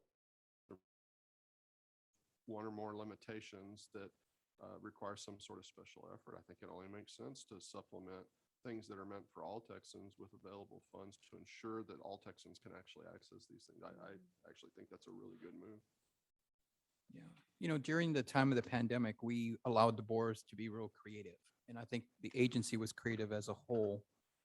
And so just to continue my point on the vocational rehabilitation funding, I think we should look at different ways, think outside the box, as we say, to look at ways to fund programs exactly what you're talking about here and see what we can do to use VR funding for other programs. I mean, I know this isn't probably the right time to mention this, but again, I wanted to compliment you. That was one of the things that stood out when we talked about this credential library, is the fact that you were using VR money to offset some of the expenses. And I would ask that we continue to look at ways whenever there are opportunities for use VR money, because we all know that sometimes we have some left over and we'd like to be creative on how we can use that funding there's a book, I know many folks in this room have probably read, saying getting to yes, that lawyers read. And so that's what I'd like to see. Let's look at a way to say yes on how we could use VR funding when it comes to initiatives similar to this. As we're talking about the VR funding, that's only the use of those funds are because we're going to again, have the programs and services that we're implementing geared towards that population base as well. And so that's the reason for the use of those funds. Serve all Texans, as you and the chairman both have said. So. Chairman, so I like this initiative. I think the only question I have is, like you mentioned, the having a person take the role on of doing this for 1 year. So if the staff could come back and look at ways to fund that, I'd be open to that at a later date. Yeah, I share your concern in terms of the person. I think I do look at it a little differently than you do. I'd be willing to make that investment today. I think there's enough going on with just this credential library and some of the related things that it would fill that person's portfolio. And this is merely just a professional disagreement. I don't in any way mean to minimize your point. It's a sound point, a salient one. Here, I think I might see a little more workload than perhaps you're seeing, and that's perfectly okay. I would be willing to implement the proposal as staff has presented it today, and then invite a further discussion on other types of joint appointments. Because I think we do have a little bit of pent-up demand that this 1 year appointment would help us clear through. You know, I have to say that Carrie Ballast and others have done a good job doing their work, plus the different things that the tri-agency work has brought to us. But I have been concerned now for several months that we may be overtasking some really good people with some important tasks. And this gives us an opportunity to kind of move Carrie and Courtney and maybe some other people that I'll talk about like they're not here, move them back to a supervisory role so that they can do quality control checks and help us stay on our agenda as an agency as we work through the tri-agency initiative and put kind of some of the daily work into a position like this one. So, you know, I would be more in favor today of actually voting this out, just like staff presented it, and then having a subsequent conversation on this appointment and seeking some formal agreements with both Higher Education Coordinating Board and TEA in terms of joint appointments under 3767. But again, I want to reiterate, I'm not minimizing your point. I'm not trying to draw a line of disagreement here. I think I just see this as an opportunity to move forward on some things we've already been doing and would then raise the same caution flag you've raised on any future joint appointments. Yeah, Chairman, what I see is a phase 1, phase 2, and 3, and the other. We've all said it's going to be an ongoing project, and so we get year 1 going. I think there's even word, and Courtney's mentioned the Higher Education Coordinating Board and others that will utilize other funding to help with these initiatives down the line as well. The employee, 1 year, staff thought about that. There's a reason for that 1 year. I wouldn't mix the funding up, because if you have funding coming from other sources and you have reporting, all those things that you have to deal with as well. But I do see the other agencies jumping on board and partnering with us in initiatives as written in this discussion paper.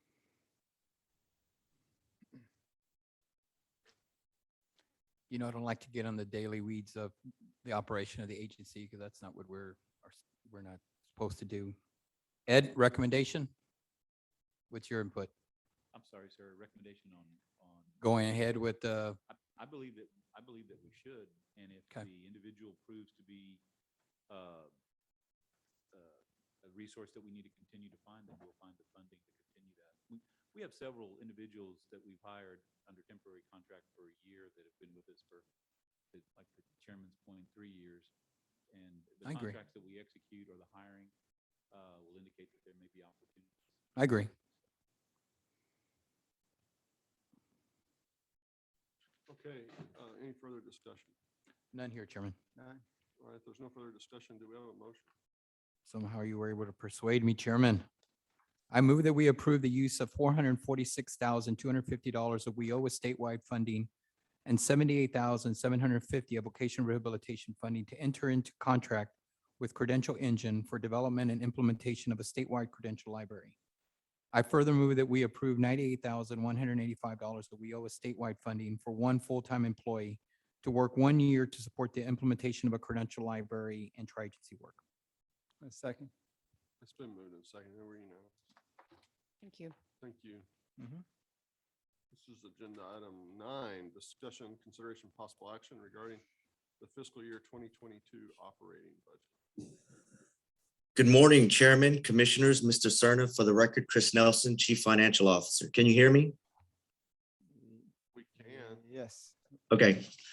Last summer, the Commission approved TWC's legislative appropriation request, which has been adopted as part of the General Appropriations Act following the 87th regular legislative session. Today, I am bringing modifications to the 2022 GAA amounts as part of our 2022 itemized operating budget we will submit in November to the Legislative Budget Board. Before you and for your approval is a proposed operating budget of $2,207,185,903, almost $295 million higher than the GAA amount. This difference is entirely driven by increases in federal grants above what we projected last summer, which include the child care, unemployment insurance, WIOA, and adult literacy programs and their respective strategies. TWC's request also includes an FTE limit of 4,938.5, which is 67 above our FTE limit of 4,871.5. With continued increased activities related to COVID-19, TWC will submit a request to exceed our cap with these 100% federally funded positions in our child care and unemployment insurance strategies. On the last page, you will also see the work quest management fee that TWC will charge to cover its operating costs for administering the Purchasing for People with Disability program. TWC is requesting a 10.6% work quest management fee to cover its operating cost. That concludes my comments, and I'd be happy to answer any questions. Any comments or questions? None here, Chairman. None here. Is there a motion? Chairman, I move that we approve fiscal year 2022 operating budget as discussed and establish a fiscal year 2022 management fee of 10.6% to be charged to the Central Nonprofit WorkQuest. Second. Thank you. We're unanimous. Chris. He must be in the Eastern time zone, so he knew an hour ahead of time what I was going to say. That must be what happened. This is agenda item 10, child care service programs and potential name changes. Good morning, Chairman, Commissioners. Reagan Miller with Child Care and Early Learning Division. This morning for your consideration is a discussion paper that we were asked to bring forward by Commissioner Alvarez and outlines our research regarding the possibility of recharacterizing CCDF child care subsidies as scholarships. Each lead state agency has the flexibility to determine what to name their program, and on attachment 1, we've provided a list of all of the states and what they have named their CCDF programs. You'll see that the majority call it either a child care subsidy or child care assistance. We did list 2 states that have branded their entire CCDF program as scholarships. Those are Montana and New Hampshire. And we also noted that 2 other states have implemented limited child care scholarships, which are available only at quality rated programs. And those are Arizona and Minnesota. Currently, our TWC rules are titled Child Care Services. And within the rule, we use the term subsidy to further describe the child care services program. We've also outlined how the boards refer to the child care program in attachment 2, and we noted a couple of boards that have used the term scholarship in recent media and social media efforts. Staff were asked how any possible name change might be implemented, and we've outlined a couple of considerations. The first would be changes to TWC's child care rules.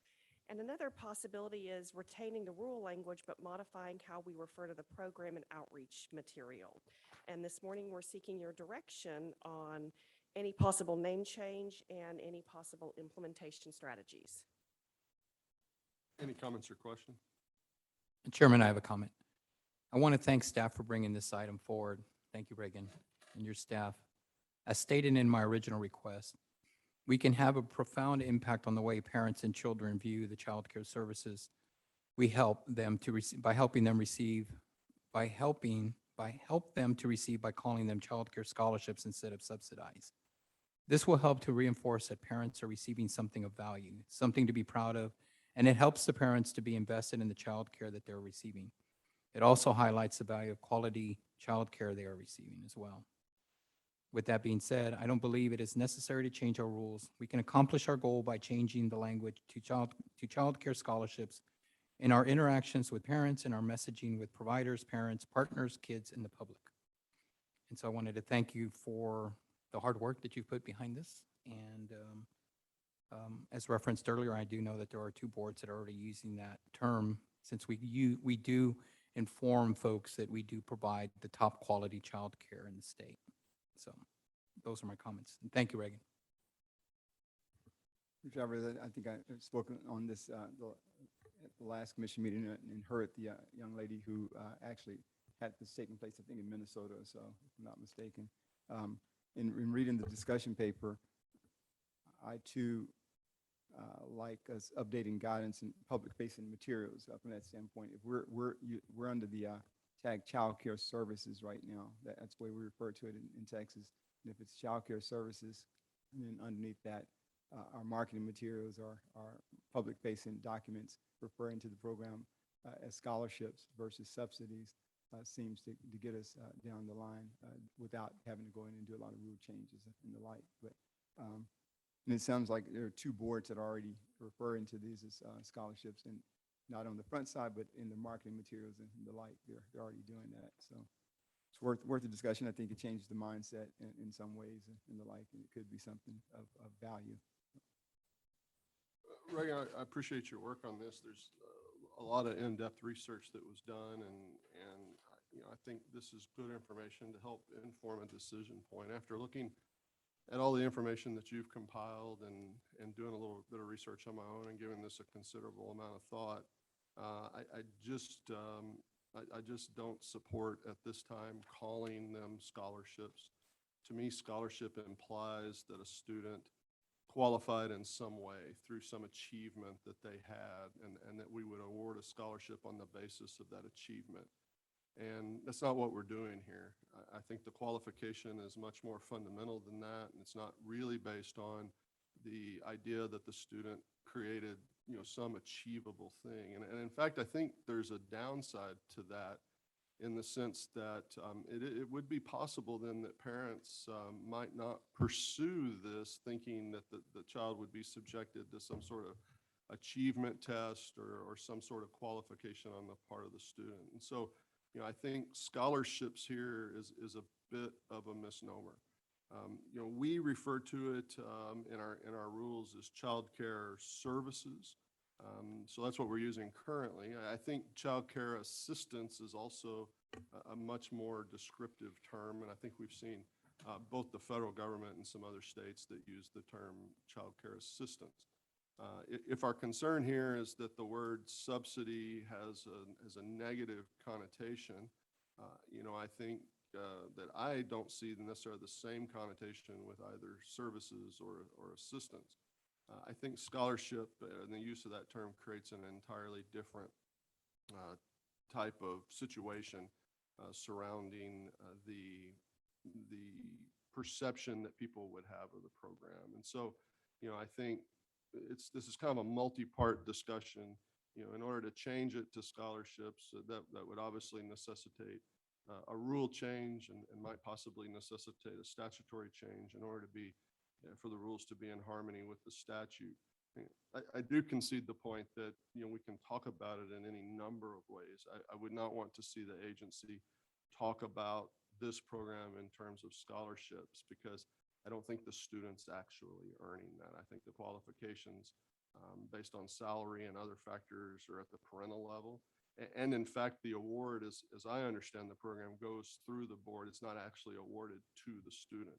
It goes through the board on behalf of the parent with the child care provider. And so, I think there's a lot of factors here. I've spent several days thinking through this and studying, what the research you've done. I think that informs it at this time. But based on the work you've done and certainly some other things that I've read, I'm not in favor of referring to our top child care assistance program as scholarships.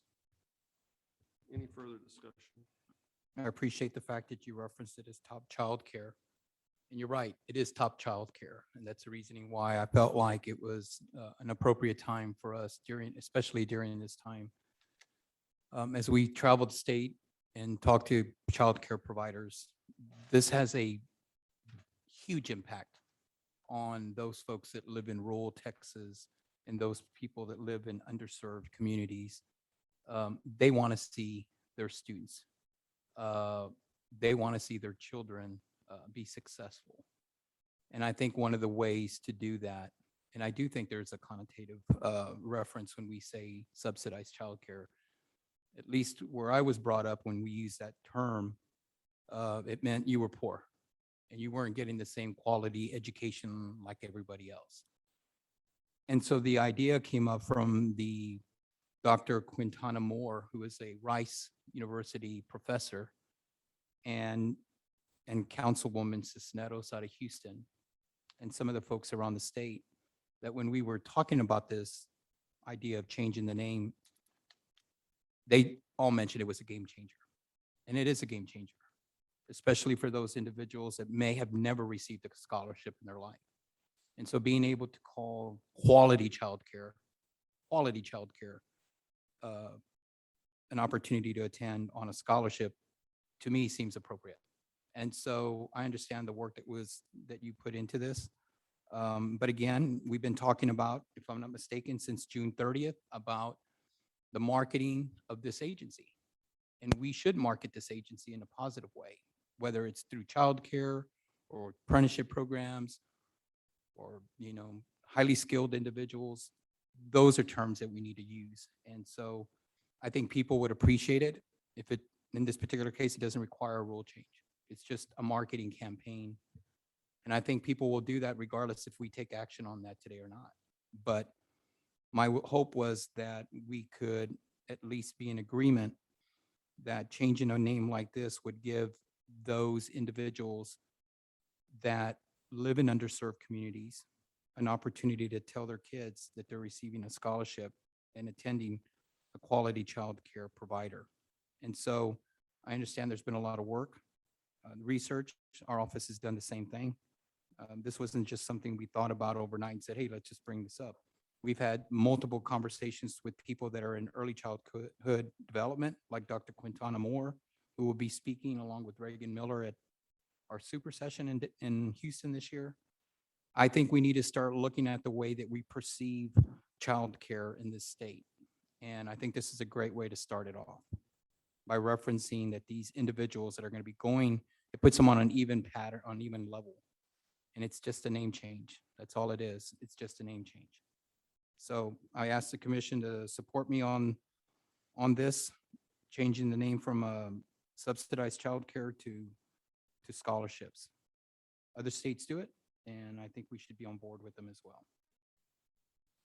So again, we're childcare services. That's what we're not changing that. Childcare services in our marketing materials, we're looking at removing the word subsidies or whatever, using scholarships whenever we can use it from that standpoint. It's kind of interesting because I looked at scholarships. The chairman brought up merit-based academic performances and the like in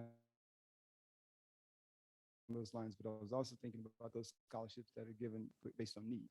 And so those are scholarships that are out there based on need in addition to academic merits and things from that standpoint. That's where I was going with this.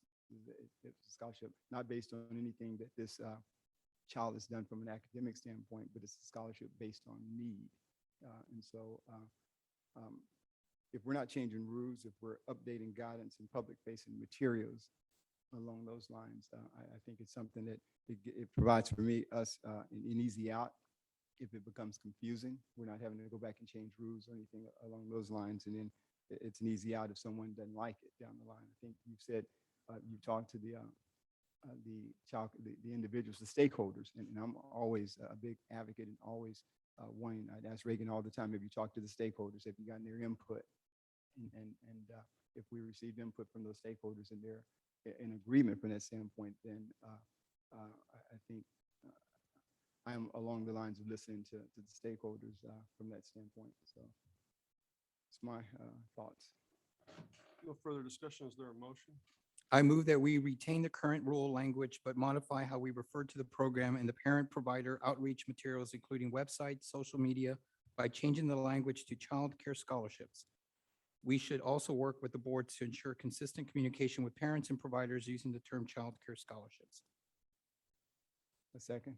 It's been moved and seconded.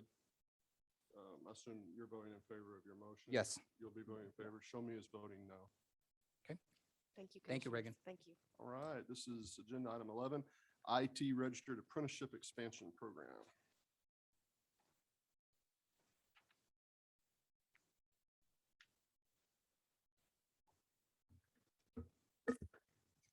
Good morning, Chairman Daniel, Commissioner Alvarez, Commissioner Demerson, and Mr. Sarno. For the record, Carrie Ballas, Workforce Development Division. And based on that conversation we had about Courtney a moment ago, wanted to let you know that our daily mantra is buckle in. This is What's that, exciting Carrie? and good work. What's that? What's that? Buckle in. Buckle in, okay. On November 10th, 2020, the commission approved an Information Technology Registered Apprenticeship Expansion Program funded at $3 million using WIOA statewide funds. On May 4th, the staff came back to the commission and requested approval to revise the funding in which the funds would, the program would be funded in a split, 50% WIOA statewide and 50% using our DOL expansion grant funds. At that point, we went through an RFA and 6 applicants were awarded grants, leaving approximately 1.8 million of the original 3 million available for a second RFA. Staff seeks direction on publishing a second RFA for the IT Registered Apprenticeship Expansion Program to award up to 1.8 million. That funding would consist of 900,000 WIOA and 900,000 DOL apprenticeship expansion funding. That concludes my remarks. I'm happy to answer questions. And thank you. Any comments or questions? None here, Chairman. No, it seems the right way to handle this. Thank you. So I have a couple questions. So any sense on why this didn't take off in the first RFA that we can apply to the second one to move the money out? Give me some sense of what happened. Yes, sir. We had a good response to the first program. One of the operational constraints we work in sometimes is we will place caps on grants to ensure that we fund across the state and that we have ample amounts of funds to reach across the many applicants who come in. In putting out this RFA, we capped our grant awards at $200,000, which, while we did have a good response, capped the amount that we could award at that time, thereby creating this surplus. We are thinking in issuing a second RFA, we will lift that cap. We would love to see some applicants come in who have some bigger plans, some bigger numbers of participants they can serve, and award some larger grants. I agree the cap's probably problematic here. Yes, sir. So let's see, we have 6 contracts awarded from the first RFA. Yes, sir. Was there any thought given to allowing them to expand their project before going out with a second RFA? I would tell you at this point, sir, they just got started within the last few weeks. We're just now seeing startup, and so we had not entertained that idea yet. Well, so I would be really annoyed if I went through the process, signed the contract, knowing that I really wanted a bigger project, but I fit my project to the 50 apprentices that the cap would allow me to do. And I know for a fact I could have done 200. And then before I really even get started good, you've already put out a second RFA that has different rules than the one I had to participate under. And I didn't really get a chance to fully actionize my particular project that I know would have worked. And I don't have a sense of who, I don't even actually know who any of the 6 contractees are. I'm just really concerned you're changing the rules mid-game. I see the need for moving the money out. I think we have a real need to put some apprenticeship money to work. But I'm a little worried about what one or more's reaction might be in terms of them not being able to fully implement what they wanted because they were subject to the cap and the next round won't be. Yes, sir. I'm going to have to look to expertise on this and what we're able to do as far as return back to other grantees. And I'm also looking to Commissioner Alvarez, if that's something he would like for us to entertain. Is that something, well, I'm going to let Courtney speak to this possibility. Morning, Courtney Arbor, Workforce Division. I just wanted to provide a bit of quick clarification. I don't know that anyone from Procurement Services is here today, but I can tell you in past experiences, since we identified that cap in the first RFP, we would not be able to open it back up to those existing grantees with the recognition that anyone who applied the first time applied under those parameters. So we have to stay with those parameters through the course of this grant unless the RFA or RFP allowed for additional funds to be added. I don't believe in this case it did. So you might find that it's best for us to go back and look at some options for how to best roll out what we've put forward today, taking into account how the first RFP did have that cap. If you'd like to reconsider how we treat those first round of grants, which I believe we're not going to be able to add funds to, then we either could table that concept or we could do some research and bring it back at another meeting. All right, let's hold on to that idea. That's a really Well, good explanation. I'm not in agreement with that. So we've had, contracts, sometimes we understand that this isn't the first hiccup we've had with contracts regarding an RFA that's been out. And so I'd really like to see this initiative be rolled out as soon as possible. Like other departments in this agency, we had money left over because of COVID and other circumstances. I certainly would not like to see this delayed any further than it is. We're coming back after meeting on May regarding this. And again, I understand the concern about contracts, but we've had other hiccups with contracts in the past, and we've moved forward. There was no mistake on this. These were done the right way. I understand the concern again, as I referenced, but I'd really like to see this initiative move forward and taking action today. So in terms of the concerns, that have been raised, is it the fact that those that have already been selected, we're thinking that they would be upset from that standpoint of wanting to come back to do something? Vote. Yeah, I'm not sure there's much we can do about that right now.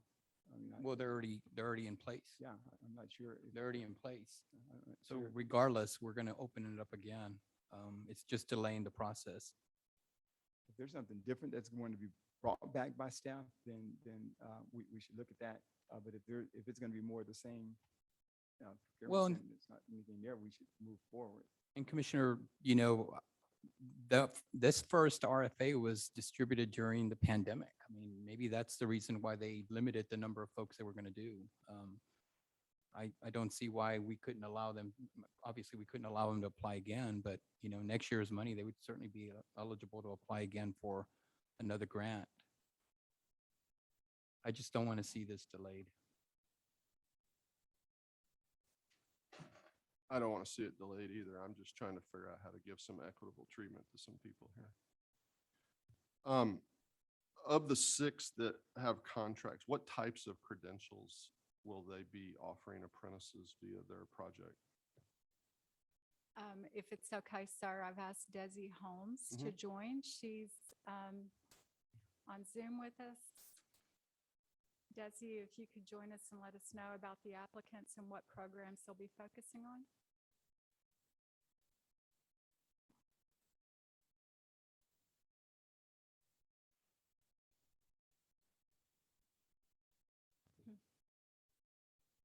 Carrie, do you have the discussion paper in front of you? Yes, sir.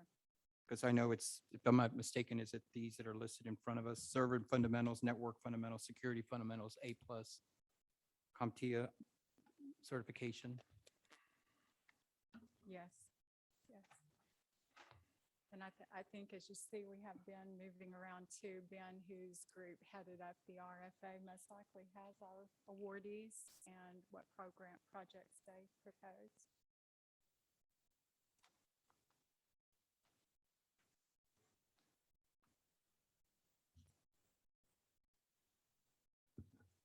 I think we'll need just a couple of minutes to get the information about the 6, since Desi was not able to join. And Desi's saying she's trying to join, but she's muted at this point. Mr. Chairman, Commissioner Alvarez, as they're getting Desi, reading the discussion paper, basically this request for the application was published and 6 applicants were awarded grants totaling 1.199605, leaving 1.8 available for a second RFA. And so we're simply trying to, I guess, issue a second RFA. That's correct.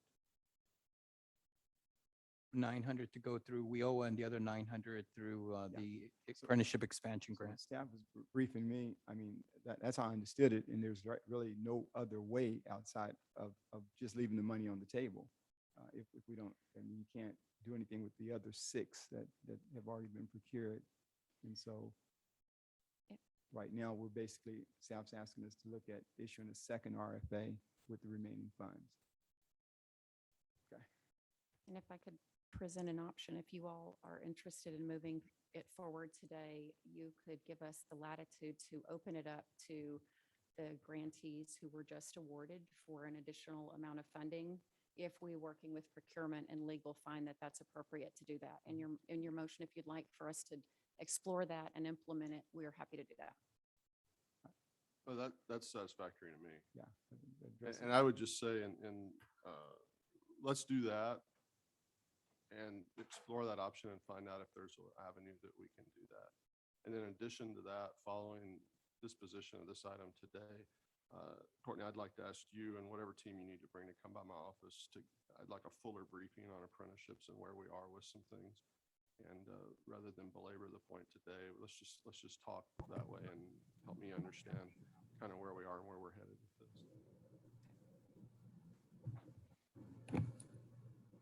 So if I may, can I ask for a recess so that I can, because I have a motion already drafted up, I'm gonna need to revisit how I'm gonna make the motion, if that's okay with the commission. Absolutely.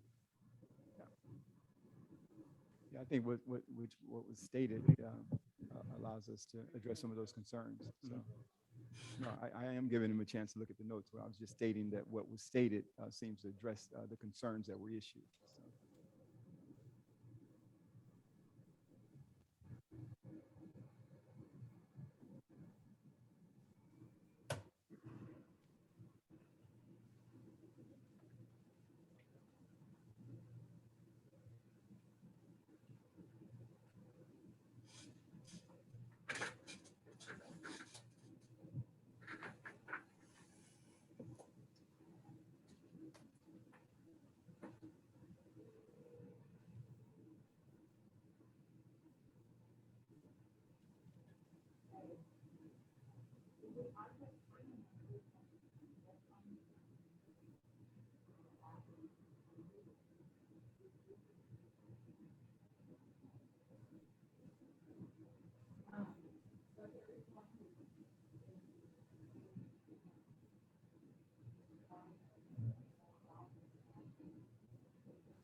Done, Chairman. Yes, sir. All right, is there any further discussion? No further discussion Is here. there a motion? Chairman, I move that we approve $900,000 of WIOA statewide and $900,000 of DOL apprenticeship expansion funding to publish a second RFA for the ITRA expansion program to train and to train a minimum of 450 eligible participants. I'd also like to give staff the latitude for the next RFA, an opportunity to award the previous winners additional funding.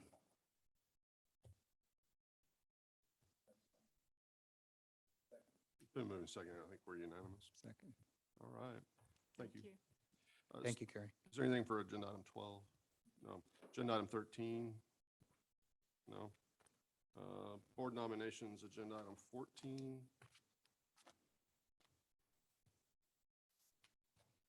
Good morning, Chairman, Commissioners, and Mr. Cerna. For the record, Shanta Williams with the Workforce Development Division.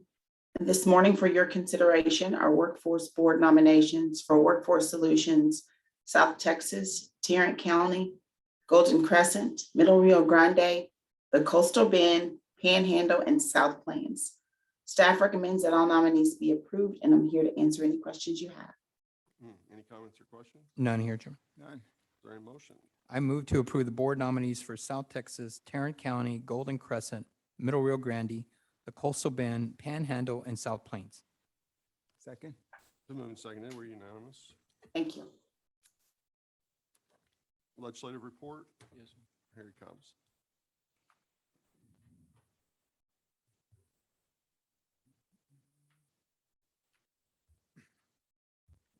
Good morning, Mr. Chairman, Commissioners, and Mr. Cerna. For the record, Michael Brett, Governmental Relations. In advance of the federal fiscal year ending on September 30th, the U.S. House and Senate are expected to take up H.R. 5304, which is a continuing resolution that will fund the federal government from October 1st through December 3rd of this year, and will also suspend the federal debt ceiling through December of 2022. U.S. House leadership has announced that they will take up this continuing resolution this week.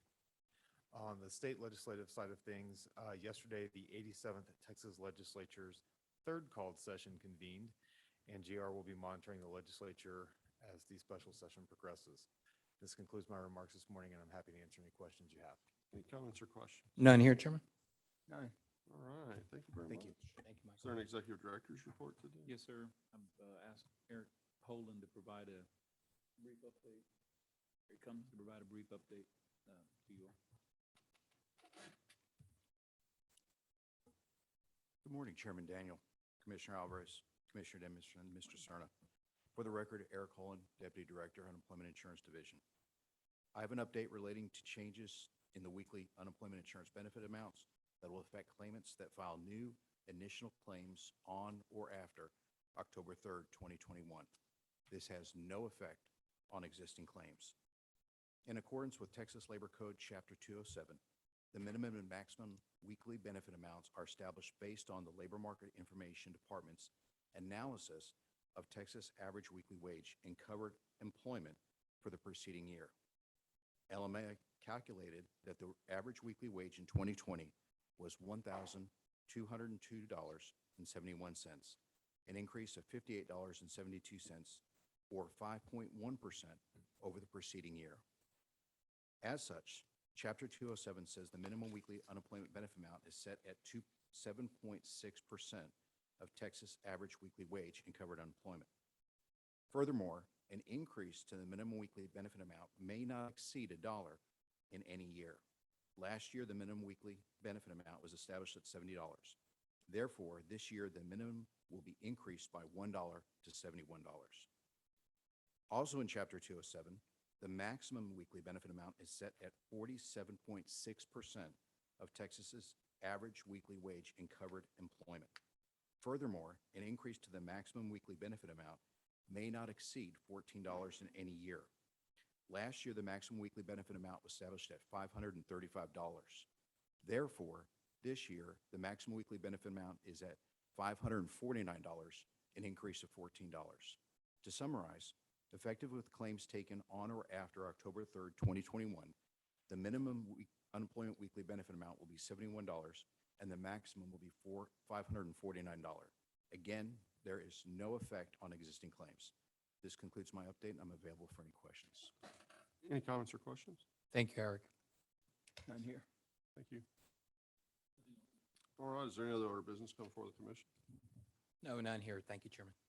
Thank you. All right, is there a motion to adjourn? Chairman, I move that we adjourn. Second. And it's unanimous, we're adjourned.